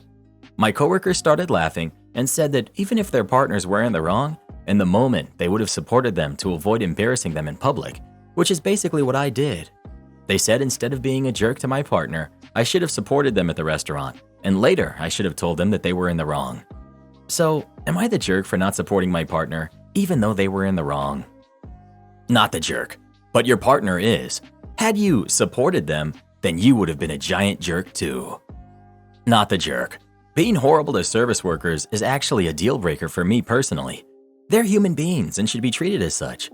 Throwing a huge fit so loud that you disturb other customers is embarrassing, and over $5? Ew, I'd have the ick so bad. Sorry, OP. Why would you have her back when she was acting like a total jerk? In a place where y'all are treated very well, no less. Not the jerk. Prepare to lose any discounts and perks when you go with her though. Am I the jerk for insisting my sister-in-law to visit us more when she is a busy resident doctor and she says that she can't? My sister-in-law, married to my brother, is a resident physician who works 60 to 80-hour weeks and frequently works one or both days of the weekend. Her residency is a 7-hour drive from where me, my husband, and our daughter, who's 1.5 years old, live. My brother and I were always very close growing up and even lived in the same apartment and later the same city. We were never more than 20 to 30 minutes away from each other. I got married and had my baby, and he moved 7 hours away to be with his fiancée, now wife, pretty soon after I had my baby. It was devastating for me, as I had always pictured us being close and him being really involved as an uncle. Sister-in-law works 6 a.m. to 5:30 p.m. 6 to 7 days a week, but does have some golden weekends where she has Saturday and Sunday off. She usually has one per month, and then she has 3 weeks of vacation, never over Christmas or New Year's holidays. During those 1 weekend a month that she has completely off, her and my brother either stay at home because she needs to relax or will drive 2 hours to see her family. During the 3 weeks of vacation, which she is only able to take 1 week at a time, they went on a 1 week-long trip to Hawaii, a 1 week-long trip to Cancun with her family, and then 1 week where they just visited her family 2 hours away. They haven't made the trip to visit us more than 1 to 2 times a year, as they say the drive is too hard with the limited time off she has, and she's usually too tired to come anyways. But not too tired for Hawaii or Cancun. They always ask my parents and us to visit them during holidays she works, so at least we can be together and she will join every day after 5. But it's hard for us to travel with a baby. My parents have to split time visiting there and visiting us, and we need them for childcare. I've been asking my brother and sister-in-law to visit us more, even though I know her schedule is busy, and my brother got frustrated with me. When I asked him to visit alone, he said she needs him because the heavy workload has been really mentally straining on her, and quoted how resident physicians have a really high depression rate and basically called me a jerk. I feel it's unfair we have to visit all the time, considering we have a 1-year-old and also both work full-time, and feel they should balance better to visit us rather than just vacation. Am I the jerk for insisting? You're the jerk. You don't have to travel to them if it's too hard for you, but you come across as really judgmental and lacking in compassion for how they choose to spend their limited free time. Asking them to travel 7 hours each way for a visit on the rare weekend she has off is unreasonable. That would be 14 hours of driving for probably not even 24 hours of time together, including sleep hours. You say they do make the trip about twice a year, and that seems reasonable given these circumstances. You're the jerk. Going to Hawaii and staying at a hotel is a relaxing vacation. Going to stay with family who has a kid is not. Medical residency is grueling. She can't balance better. You have the right to wish you spent more time with your brother. You do not have the right to expect it though, nor to tell other people how to spend their vacation time. I cried every single day the last semester of my doctorate, and I'm an art historian. I write about pictures. She's trying to save lives 80 hours a week. You're the jerk. Am I the jerk for refusing to go on vacation with my boyfriend because he invited his friend without telling me? So in a couple of weeks, my boyfriend and I have planned to go to France for a couple of days as a romantic getaway. His own words, not mine. Just to spend some quality time together because we've both been so busy with work. I was excited about the trip and to spend some quality time with my boyfriend, but then he drops the bombshell on me. He invited one of his friends because apparently he's always wanted to see France, so my boyfriend thought he would be kind and asked his friend to come along. So this was a big shock to me, and I told my boyfriend about my concerns. He told me that his friend has already paid for his flight ticket, and he said that he was planning on either changing our hotel room to a room with 2 beds or his friend would sleep on the sofa. He did all of this without even telling me a thing. I told my boyfriend that quite frankly, I don't want his friend to come, and it was supposed to be a romantic getaway. But he said that his friend won't bother us and he'll do his own thing. But I don't know, I just don't feel comfortable with it. We argued for a bit more, with him saying that he paid for most of the trip, so he feels entitled to be able to bring his friend along. In the end, I just got so fed up, and I may be a bit dramatic, but I felt betrayed, so I just told him I wouldn't be coming if his friend was. He said I was being ridiculous and I should go since it's been paid for anyway, and I was being overly dramatic, but this is how I feel. He said I was being manipulative and cruel for making him choose between me and his friend. Am I the jerk? Not the jerk. He can enjoy a romantic getaway with his friend. It sounds like that's what he wants anyway. He doesn't respect you. Keep that in mind going forward. Am I the jerk for extorting my relatives by threatening to go to the police? Around 4 years ago, a relative of mine, Billy, who was 16 back then, took a collector's car of mine without my knowledge for a joyride, and he totaled it. After paying the court fine and reparations for property destruction, Billy's parents did not have the money to pay me back for the car. The car was not truly replaceable, and on the collector's market, it would have easily gone for 7 digits. Even if you count it as just a used car, it would have been high 5 digits in the aftermarket. I had insurance, but to collect, I would have had to file a police report.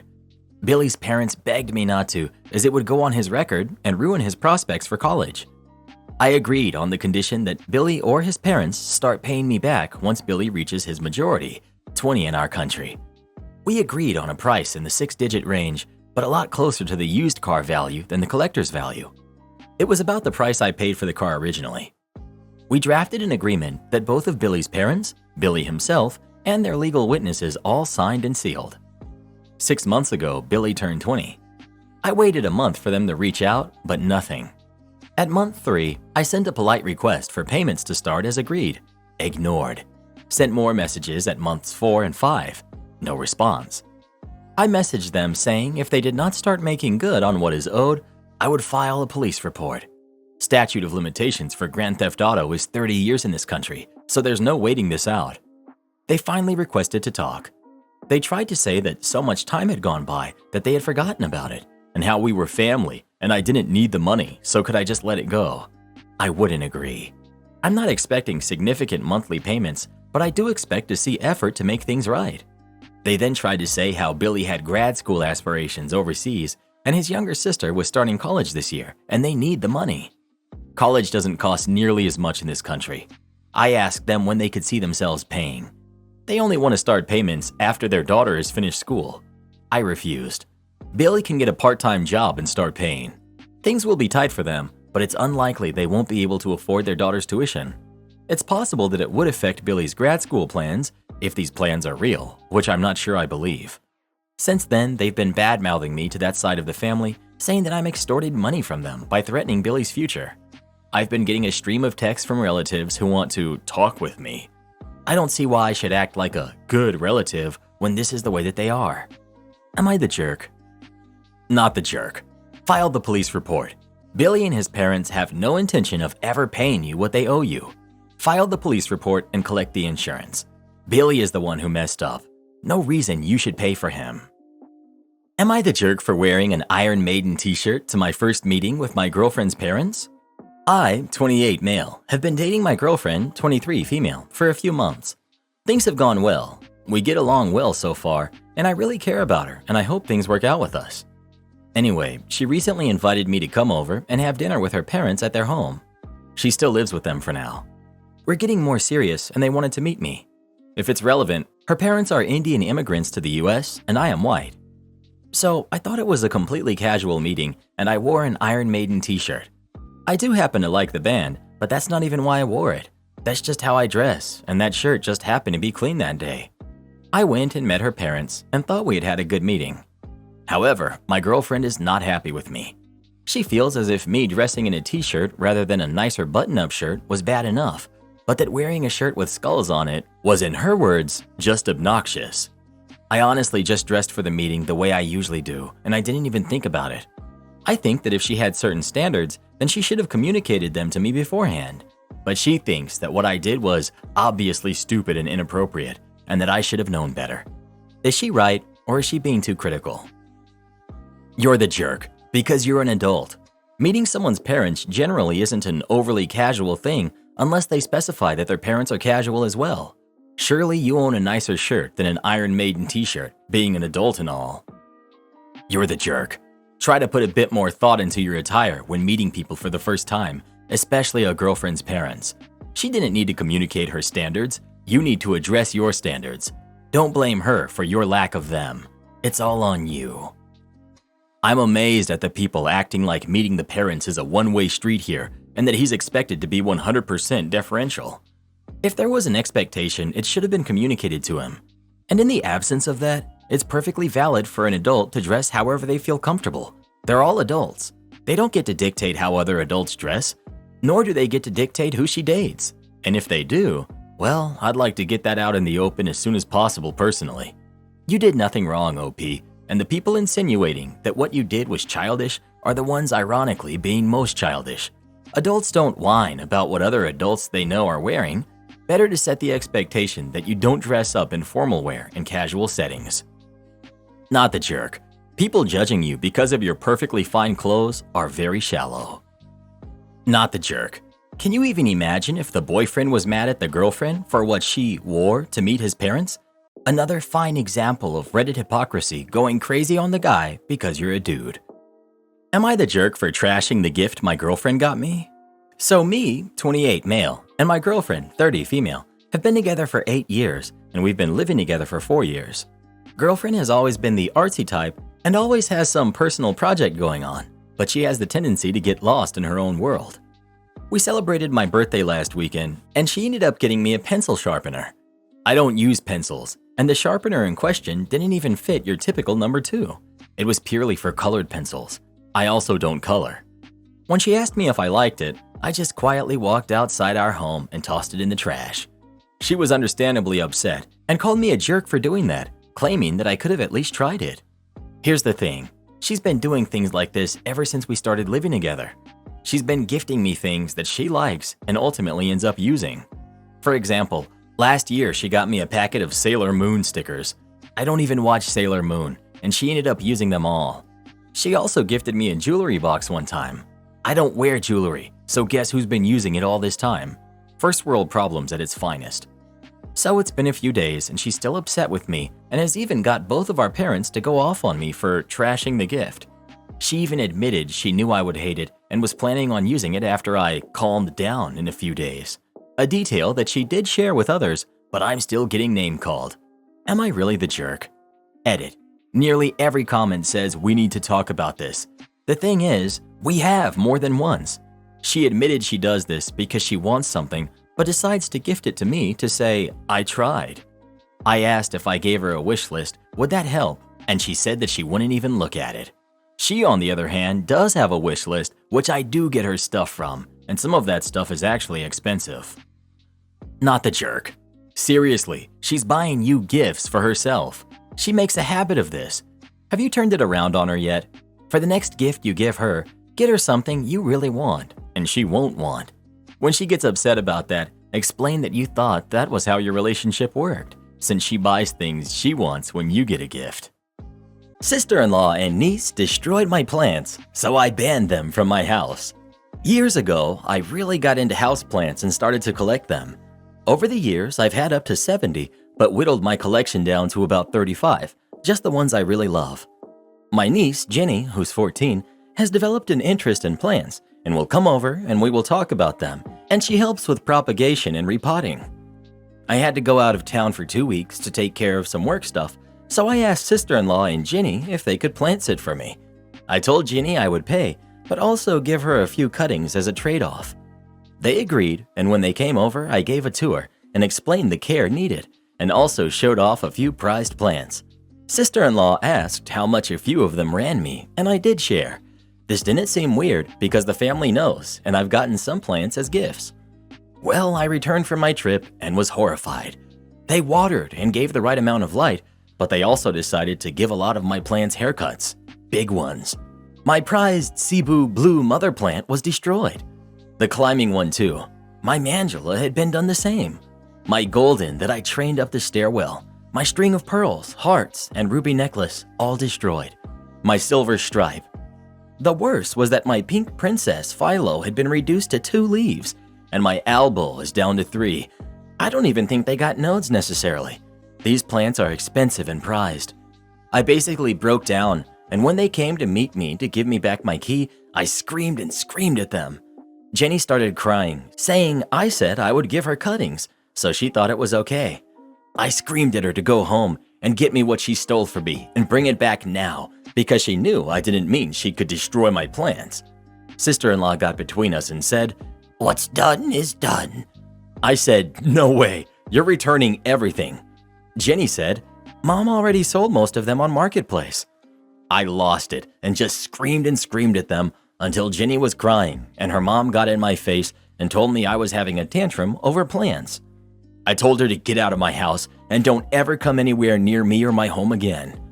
I called my brother, sister-in-law's husband, and he was shocked and said that they told him I said it was all okay. He brought me the stuff she hadn't sold yet and apologized. I told him I never ever want either of them in the same room as me again. They're horrible, awful, irredeemable people, and I hope they both get karma for what they've done. He told me he gets that I'm upset, but I'm taking it too far, and that family means not holding grudges. I told him to leave, and I cried for the rest of the day. I'm posting because I need to know if my edict is over the top and if I'm overreacting. So, am I the jerk for telling them that they are no longer welcome in my home and not even wanting them in the same room? Not the jerk. This wasn't a misunderstanding. Your sister-in-law knew exactly what she was doing and making a profit of it. I'm surprised your brother didn't realize something was amiss. OP. He said that he noticed they were carrying a lot back home after coming over, but my niece said, Auntie said it was okay, over and over. I just wanted a drill, not a police report. Alright, so a little backstory. This happened about 4 months ago. I had just finished an 11-hour shift and needed to stop at Home Depot to get a new drill. I just wanted to run in, buy it, run out, and get home. Of course, it wasn't that easy. I had just gotten to the drills and was looking over the options in my price range when I hear it. Excuse me, where are the wax toilet rings? There are a few other people in the area, so I ignore it, assuming there's an employee nearby. It's important to add, as I work in traffic control and just got off the job site, I'm wearing high visibility pants, a high-visibility vest shirt that says company name traffic control on the back, a radio with a shoulder mic, and I have a traffic control technician certification card displayed on my vest. The employees here wear orange aprons and normal clothes. "Hello? Do you want to do your job or just standing there looking at tools?" At this point, I glanced around to see what was going on. I assumed some customer was berating an employee, which happens a lot at this location, unfortunately. I was surprised, however, to see some 30-year-old guy in a white button-down shirt and tie looking at me like I'm stupid. "Can I help you?" I said, still not sure of the situation, but that seemed to tick him off. "Yes, you. Can you tell me where the darn wax rings are?" he shouted. At this point, it clicked in my head what was going on. "I'm sorry, sir," I started saying. I don't want to hear anything but an aisle number," he yelled, interrupting me and drawing the attention of a few other shoppers. "Honestly, how did you get this job being so stupid?" I tried again. "I don't work," he cuts me off again. "Oh my god, why is it so hard? Where are the wax rings?" Now, I don't know why, but I got an idea in my head that I thought would be amusing, and at the very least might get him away from me. I pointed behind him at a random aisle where wax rings almost certainly weren't in and said, "It's right there." "Finally! How stupid can you be?" he yelled, huffing and storming off. I thought that was the end of it. I figured he'd realize they're not in that aisle and then find an actual employee to ask. Nope. He came right back and started yelling that I don't even know how to do my job and that his best friend is the district manager and he'll have my job. During his yelling, I noticed a few shoppers staring at us. I just raised my hand, pointed to the same aisle as before and said, "They're right there. Look, can't you see them? How stupid can you be?" I retorted, taking glee and throwing the last part back at him. But he wasn't amused. He smacked my hand down and shoved me, yelling something about stupid punk teenagers. That was a bad idea. I'm not a skilled fighter or super strong or anything, but I know when I can take someone. This guy clearly didn't. I bopped him once in the nose and he fell back, falling on the ground, hard. "Someone call the police! This guy just attacked me!" he yelled as the crowd nearby grew larger and larger. I was worried. Obviously, it was in self-defense, but I kept thinking that I should have shoved him back and not bopped him. I was worried that if he had fallen so hard that he had been hurt, I could get in trouble. A manager came over and asked what was going on. He started screaming that, "This employee attacked me when I tried to ask for simple directions. Look what he did." By this point, you can see that he's really hurt. "Who did?" the manager said, puzzled and concerned, looking around at the actual employees who were still on their way to the commotion. "Oh my god, are you all this stupid? Him!" he screamed, pointing at me. He doesn't work here, sir," the manager said.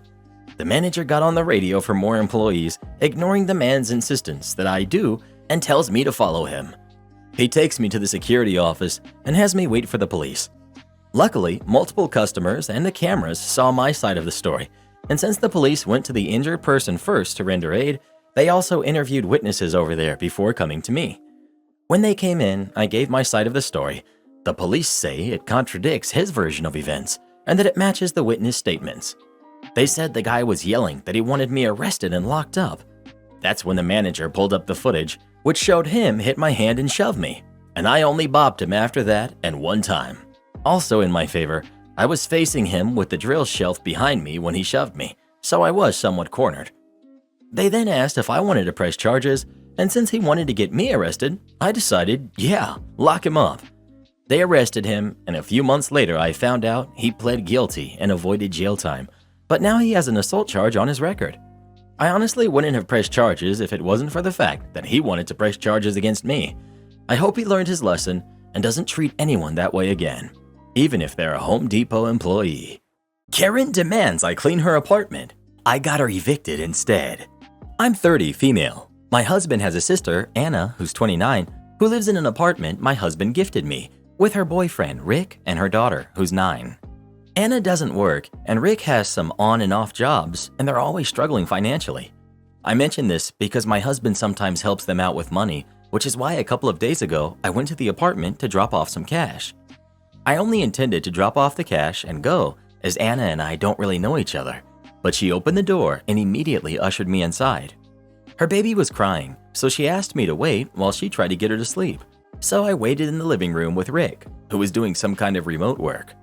I could see the apartment was a mess, but as a person who finds it near impossible to keep a room tidy without a baby, I knew I wasn't in a place to judge. That said, I did want to get on with my day, so I was just lingering in the room hoping she'd come back soon. Anna came back after 10 minutes, with the baby still crying, and she said she was going to try feeding her. At this point, Rick complained about the noise because he was working. I told Anna I'd be leaving too, but she started asking questions about depositing the money to a bank. I tried to answer her questions, but really I didn't know all the answers, and said she could call her brother and he could tell her what to do. I could tell she was trying to keep me there, but between the crying and Rick getting annoyed about various things, I just wanted to go. Anna then followed me to the door and asked me if I would mind watching the baby while she showered and maybe tidying up her house a bit. At first, I thought she was joking, but Anna said she was indeed serious. She could use the help. I told her I was definitely not the help, and she needed to tell Rick to do it. She said he was sick of the apartment being a mess, and that she hadn't showered in 2 days, and that I had to do this for her. I told her once again I was not going to clean her house for her, and she demanded a reason, to which I said I didn't owe her one. Rick then came into the hall and said it wasn't like I had a job, I could afford to stay and help. Anna called me an evil, stuck-up gold digger and a few other words that I can't type out, and I eventually left. After I left, I called my husband and told him what had happened, and he was livid. He told Anna she had to vacate the apartment within 3 months and that he would subsidize her moving at the rate he currently was, which means she will have to move to a smaller apartment in a less upmarket area. Anna and Rick have now involved my husband's whole family, who said I could have just helped out for 10 minutes and avoided all of the unpleasantries. My husband is on my side, but I still feel bad that his whole family is giving him grief over this, so I don't know if maybe I do owe them an apology. You're not the jerk. Anna and Rick just exhibited royal jerk entitlement and they deserve to be evicted. It's not enough that they live in your apartment and accept cash handouts, but you're also supposed to do free housekeeping for them? Why would you owe that kind of rudeness and demanding behavior an apology? Not the jerk. And I suspect Rick is a real problem. If Anna doesn't have time to shower for 2 days, it probably means her boyfriend refuses to help with the baby and do chores, but expects a clean house and home-cooked meals. Anna is an adult, but maybe, just maybe, your husband could ask her how this relationship works. Fire me and remind me that I can't work for a competitor? Okay. Many years back, I used to work for a medium-sized private tech company that does work for both government and private organizations in the education market. At the time, the founder was a wonderful guy who fostered a family atmosphere in the company. He treated us like we were his kids, and we loved him like a first, second, or third father, depending on how many fathers each person grew up with. Sadly, as in so many cases, things changed. The owner suffered a near-fatal accident and wasn't able to continue running the company. Everyone was devastated, but his family vowed to keep things going. However, they weren't as business savvy as he was and eventually had to hire someone else to run things. And as leadership changed, I think he went through 3 or 4 CEOs while I was there, the company became more and more corporate. Still, the employees continued on because we still believed in what we were doing. Now, I was a salaried, exempt employee. This was before changes in local labor laws formalized who could and who could not be exempt from overtime. It was generally an 8-to-5 job, but with bursts of unpaid overtime when things got crazy. I loved my manager, who acted like a big brother, and he always had our backs, and I had plenty of friends amongst my coworkers. My job was to handle the technical implementation of one of our bigger and longest-lasting government clients. I knew the system inside and out, and did my best to ensure that the client had their expectations met while trying not to melt our systems. It was interesting work, and I learned a lot about both the tech we used and how the client's operations ran. Eventually, we got a new CEO who brought in their own top-level staff, and this bunch was as micromanagey as you can get. Our manager did his best to shield us, but cracks were starting to form. One by one, they started nitpicking and going after various employees, many of whom had been with the company for years, and my turn had finally come. Came back from lunch a few minutes late with my coworkers because there had been an accident? Noted. HR warned me about watching a video on my computer at work. Sorry, didn't know client presentations were off limits. Walked into the office half an hour late? My carpool buddy, who was pregnant, had morning sickness in the car. Yeah, that wasn't pretty. And just like so many others in this subreddit, they conveniently ignored any unpaid overtime worked throughout the year. Eventually, they built up enough evidence that I was called into a meeting with HR and my manager. When I walked in, I knew it was bad because my manager looked simultaneously outraged and sad. I was told that due to my numerous infractions, that I was to be terminated immediately. Part of me was expecting this since it had already happened to several others in much the same way, so I wasn't too surprised. As part of my termination, they reminded me that, per my original employment contract, I was not allowed to work for another company in the same educational technical service field, example, one of our direct competitors, for 5 years. A standard non-compete clause. I could of course work if it wasn't related to education, or, important for later, if it wasn't a private company. This was written back during the original owner's tenure, so it wasn't as strict as other non-compete clauses were. So that was that. My carpool buddy was given permission to leave early, or she wouldn't have had a ride home later, and my service with the company ended. My coworkers were surprised and upset, mostly because the company's reasons weren't that good, but also because the annual updates for my client were due in a few months. I had finished most of the work, but there was still stuff that needed to be done. And you'll probably all call me stupid, but I freely, emphasis on free, made myself available to my coworkers if they needed help. Why? Because I still liked all of them and my manager and didn't want them to suffer due to the actions of upper management. So where's my malicious compliance? Well, I tried to find a new job in a different tech sector, but it was slow going because much of my knowledge was so education focused. However, one of the client managers I used to work with had found employment several years back with, you guessed it, the government client that I had been in charge of. And they just happened to have the perfect job for me, helping to implement a technical system that would replace what they had outsourced to my former employer. And since they aren't a private entity, it didn't violate my non-compete clause.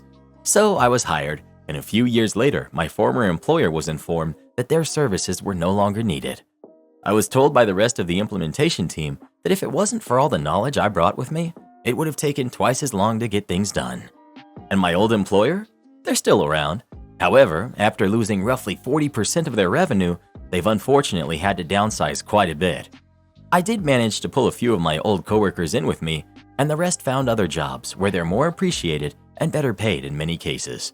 Oh, and I'm salaried, non-exempt. Yay for paid overtime, part of a union, and as a final bonus, my commute is much shorter. Life is good. Break my bumper and try to get me fired?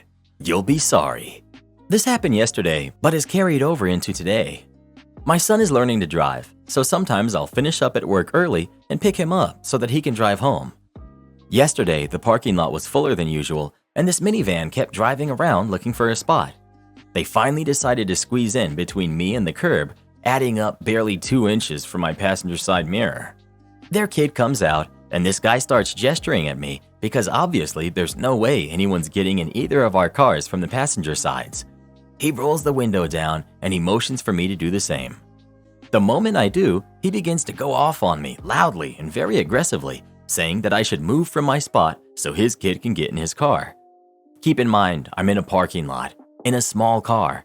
He's in this big minivan squeezed into this non-space. I just rolled my window back up and ignored him. Then I feel a thump and look in my rearview mirror to see him walking back to his car. It legit felt like someone ran into me lightly. I didn't dare get out as I'm already a bit intimidated, and dude is obviously a bully after screaming at me to move for the past 5 minutes through a closed window. The guy pulls ahead, his kid gets in, and they leave. I get out of my car and I go around to the back, and I see a massive crack in the bumper of my brand new car right in the center of what looks like a boot print. This is my first new car ever, barely a month into my 2-year lease, and this happens. I get a quote, and it's nearly $4,000 to fix the bumper as it needs to be replaced. It was kicked so hard, it actually broke some clips that held it on too, and this was the recommendation of the dealership as it was very loose. Unfortunately, as a leased car, this has to be fixed ASAP according to my contract. I go back to the school in the hopes that I can get some identifying info on this guy to file a report and recoup costs through their insurance. We can clearly see the front of the van, but not the back where the license plate is because of how he's parked, ironically blocked from view by my car. Fast forward to today. I get to work and my boss calls me into her office. There was a complaint made yesterday about how rude I was and that I was most likely driving under the influence. My boss is awesome. She knows full well there's no way I would do any of that, so she just gives me a heads up and that's it. It's almost 10 a.m. and I just answered a call. It was him, asking if disciplinary action has been taken yet. I interconnected my line to my bosses, so I had a witness, and the conversation was interesting. He had no idea it was me, and I was asking for details from the encounter. He gives them, not realizing I filed a police report the day before that wasn't likely to go anywhere as I had no license plate number or name. So I just got emailed to me the guy's name, address, make, model, year of vehicle, license plate number. I just got off the phone with the police. I don't think he'll be happy to see them on his doorstep. Maybe he should have just been happy with vandalism instead of also trying to get me fired. Entitled people suck. Can't take lunch because of training? I don't think so. In my mid-20s, I worked for a multinational accounting firm. I, female, have always had a real firm policy for standing up when something doesn't sound right, irrelevant if it puts me in an awkward position. This story is how I maliciously complied and in turn made my director learn a lesson I hope she won't forget. We'll call her Karen, not her real name. Background on Karen. When she joined the team, we all liked her. She made great changes and we got on well with her. But the moment she was promoted to director and had direct reporting to the partner, she flipped, became a completely different person and made our lives horrible. Previously, she spent her career heading up call centers, which was really evident in her management style, and for some reason made it her mission to cut costs in the team and go under budget. This affected everything, from telling us we didn't have a stationary budget for pens and had to take from other team stores, to only allowing a one drink, one course policy on team dinner events. This was a huge company, and all other teams around us would go for fancy, all expenses paid social events, so we felt pretty put out. Her cost cutting also extended to things like no overtime approvals unless way in advance. That didn't last long, as we were understaffed so quickly emergencies weren't even dealt with, and hiring school leavers instead of graduates as they were cheaper, despite the work needing more experience. Her favorite saying to everything was, "It's policy," or blaming HR or higher-ups, saying whatever new thing, even a new irrelevant spreadsheet, would come from HR. Honestly, the amount of time HR spent on our little team in a company with 20,000 plus UK employees was astounding. Then came the day she booked an all-day training session from some external company to show us how to use a new system. She went on about it for weeks, was super excited that she had brought in this new system. The training was intense, so technical, mind-numbing, and most of all, expensive. So what would normally be covered over a few days was crammed into one full day. They were paid hourly. Shock. She sent an email advising how we're expected to attend. It will go through the whole day and lunch would be provided, but it would be a working lunch, so training would also go through lunch. Needless to say, the thought of sitting in a stuffy room for 8 hours without a lunch break wasn't appealing. I asked for an exception as I really relied on going outside for the hour at lunch for a break. I was in the midst of high anxiety at the time and my breaks got me through. She said it's policy, that we would be expected to change our workday around to fit training, and there is no policy that requires her to allow me to go out. If I had an issue, I should check the HR manual. I think until now, this statement usually worked for her as no one ever really checked her. I went one better. I went to HR. Cue malicious compliance. Using the effective wording of, "for my mental health and well-being," HR replied, and of course disagreed as UK law mandates training as work, and an 8-hour day requires at least a 1-hour break, which I am allowed to choose what I do with. They CC'd Karen. Karen backed down, but verbally told me it was an exception for me and to not share with the rest of the team. Of course, I didn't comply. She was breaking the law. So I showed the email chain to everyone as they were complaining about the same thing. So me and the rest of the team came up with a little plan. Sandwiches were delivered, budget sandwiches of course, from the supermarket down the road. Instead of our slightly more expensive internal catering team who caters for this exact type of thing for our 10-floor building. I stood up and announced I was going on lunch and would be back in an hour. Cue the rest of the team, all 12, standing up after me. Karen goes, "Where are you all going?" To which someone replied, "I understand that HR said we were allowed to leave the room for the hour for lunch." The look on her face was priceless. She knew she was stuck. She couldn't say anything. We left her in there alone with the two trainers who seemed to guess something was up. I've never felt more satisfied in all of my life. We all had a good laugh about it outside.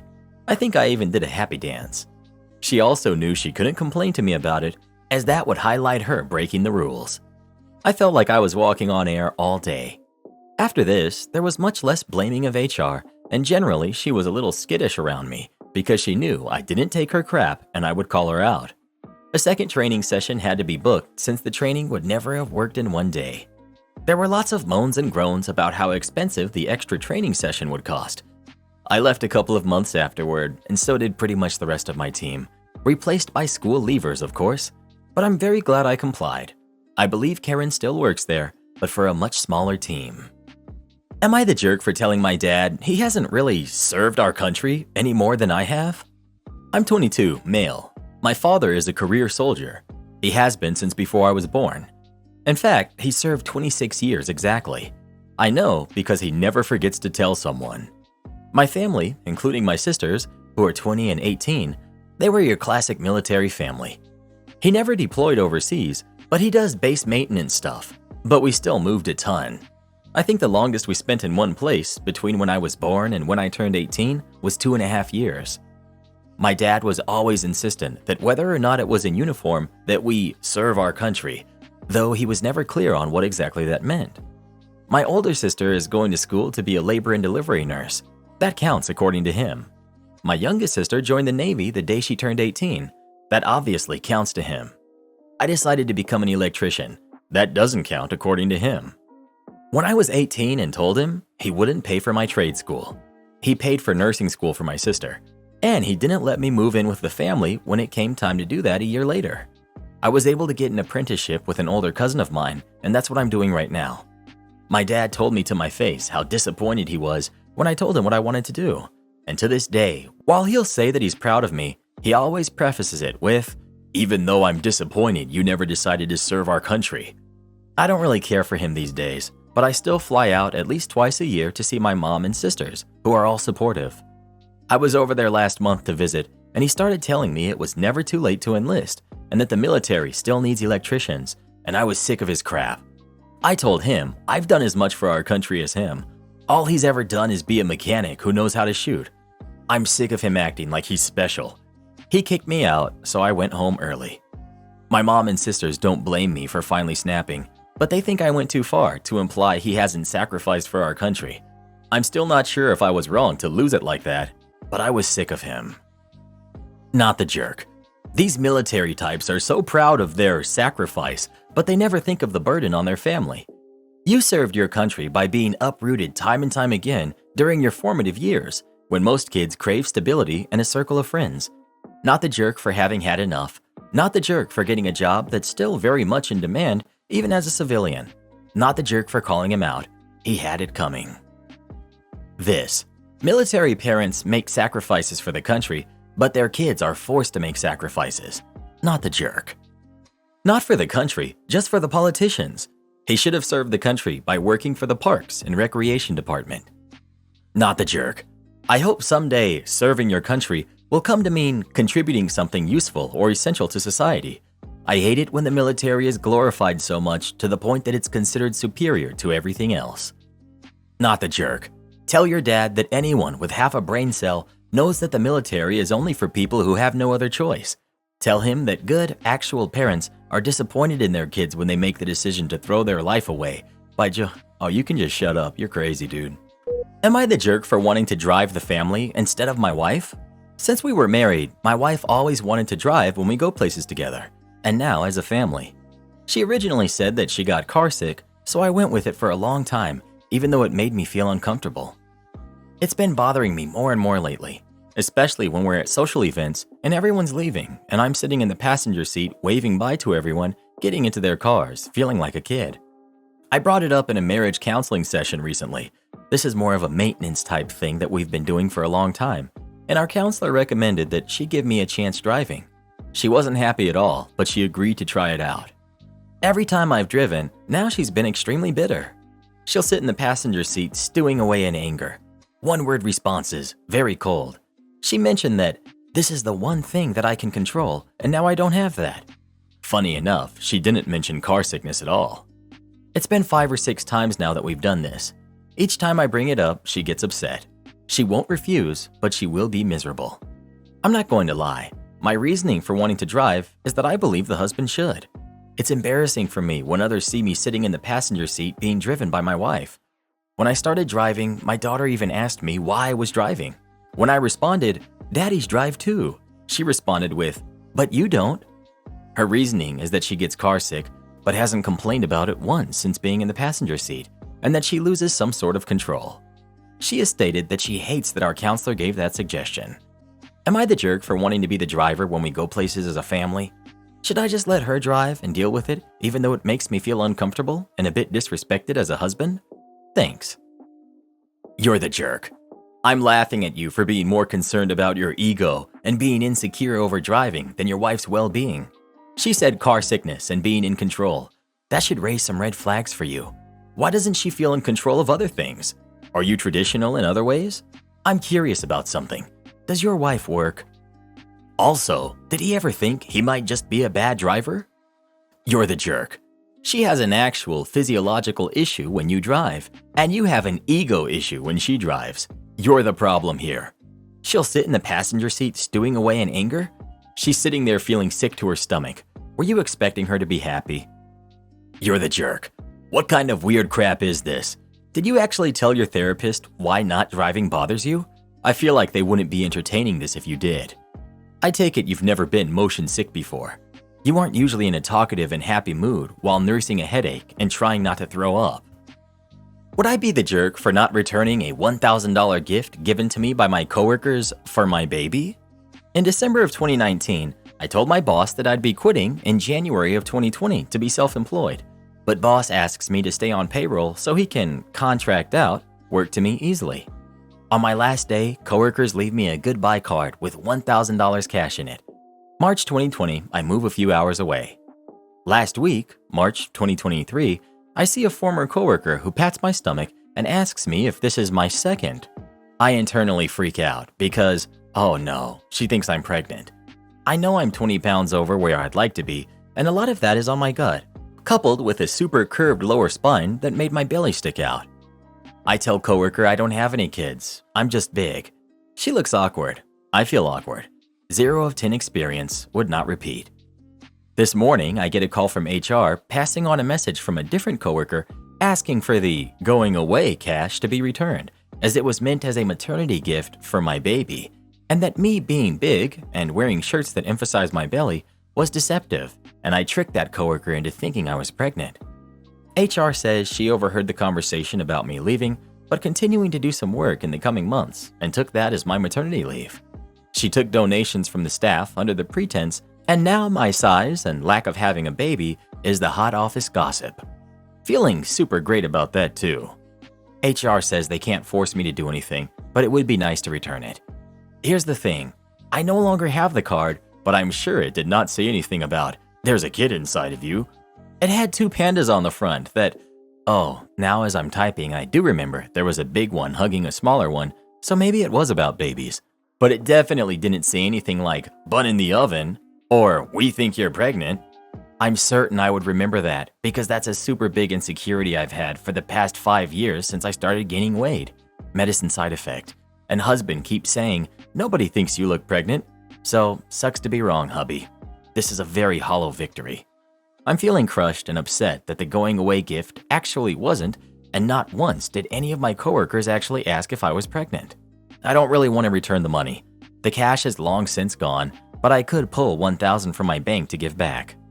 Old boss has also been emailed about this entire exchange, posting here while I wait for a reply from him and Googling women's fashion to hide the belly, and feeling horrible. OMG, not the jerk. This is harassment. Their mistake in giving you a gift that they never said was for your baby is not your issue to correct. It was 100% reasonable for you to think that it was a goodbye gift. They don't get to decide goodbye because I'm having a baby is somehow more worthy than goodbye, I'm leaving to start my own thing. I would ignore HR or tell them what you wrote here. It was a gift, freely given, not coerced from them, with absolutely no mention of it being conditional upon it going towards a baby. Then block them all. Karen boss refuses my request for time off, so I quit. A few years ago, my husband was laid off at the start of summer. I had a part-time gig as a teacher, but it didn't come with benefits. I had to take a job, any job, to provide health insurance, America, while hubby looked for a new job. I got a job as a teller at a bank. I tried, but was new to keeping a till, so a few times a week, my register would imbalance. Never very much money, under a few dollars, but the whole staff had to stay late until we straightened it out. I felt horrible for the rest of the staff. As if that shame wasn't bad enough, my supervisor, Mel, would remind me that I worked at will and they could fire me at any time. Our family's health insurance going up in smoke was terrifying to me. Sometimes it was hard to hold back tears. I got better as the summer went on, but every few weeks, if I would make a mistake, Mel would smile as she warned me that, "You can be fired for no cause, and you'd have to leave immediately." It was so fantastically over the top. At one point, I pointed out that constant threats didn't create a healthy environment. Her smile only broadened. "It goes both ways. You can quit at any time, you know." When the school year started in the fall, I needed to take my daughter to tour her new school for her first day. I asked to take my lunch in the afternoon so I could help my daughter. Though they approved it, when it came time for my lunch, they insisted I work through my lunch because they were being slammed. By then, hubby had found another job with insurance, and, even better, I'd been offered more hours teaching, though still not full-time. It was enough. The next day, I practically floated into the bank. I waited until 10 a.m., then told Mel I needed to talk with her. She replied that she was very busy and it would have to wait until after we closed. "Oh, I won't be here then," I said. She looked shocked. "What?" I smiled. "Remember that I needed to bring my daughter to her new school yesterday? You wouldn't let me do that, so I'm doing it this afternoon." She didn't get it at all. "You can't just take an hour off when you—" I had to interrupt.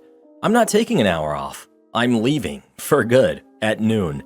You kept reminding me that I work at will. Thanks for those reminders. I'm leaving for good in 2 hours." While Mel fumed, I waited on customers. I practically sang my greetings to them and was so cheerful, customers kept asking me why I was so happy. I was delighted to tell them, because I'm leaving forever at noon. After a half hour of that, Mel thought I should just go right away, and I did. I skipped right out that door, then gave Mel a very elaborate curtsy at the door. Husband left me locked out for 45 minutes while he played Elden Ring. My husband and I currently live in an apartment that requires a key fob to get into the building, then a regular key for the apartment. Over the weekend, my fob stopped working, and for some reason, the office is dragging their feet replacing it. Office is closed weekends, so I called Monday to ask for a replacement. My husband's fob is fine, so we're using that in the meantime. I get off work 2 hours after he does, so he keeps the fob, and we agreed that he'll make sure he's at the apartment when I get home so he can let me into the building. I call him when I'm leaving work to give him a heads up that I'll be at the apartment in 15 minutes. I leave work at the same time every day and have for the last 4 years, 5 p.m. Today I left work, called my husband, no answer. I send him a text message, "Hey, I'm on my way home." I call him 2 more times on my drive home, no answer. I arrive at the apartment and his truck is in the lot, so I know he's home. I stand in the entrance lobby and call him over and over, no answer.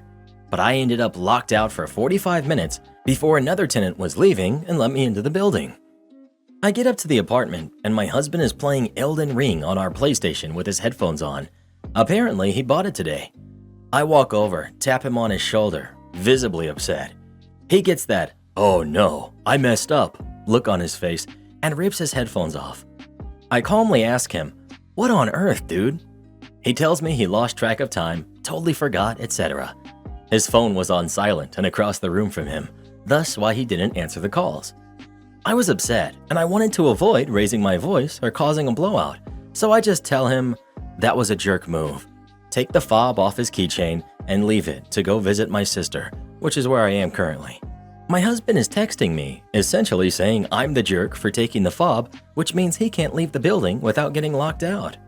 I pointed out to him that he left me locked out for 45 minutes and that he's at home with his game and that as far as I know, he had no plans to leave the apartment from what he had told me. My sister finds this all hilarious, but does think maybe I was a little too harsh taking the fob when I left. Personally, I feel I was not the jerk, as I have no issue with him gaming. I game myself. I have issue that he left me locked out and standing in the lobby for 45 minutes because he wasn't paying attention. Am I the jerk? Info: I didn't take the fob to punish him. I took the fob as he was still gaming when I left for my sister's, so I took it in the event he became distracted and left me locked out again, or in case I stayed late hanging out with my sister and he fell asleep. Info 2: was advised to add this. My sister is 5 minutes down the road from where we live. I took off the fob in front of him, told him when I'd be home, and texted him when I got to my sister's. I'm not an hour away. In the event of an emergency, I can be home ASAP. Keep the fob. Your husband can find an imbued sword key to let himself in and out. Not the jerk. My husband, when I showed him this comment, I lost 17,000 runes to one of those earlier.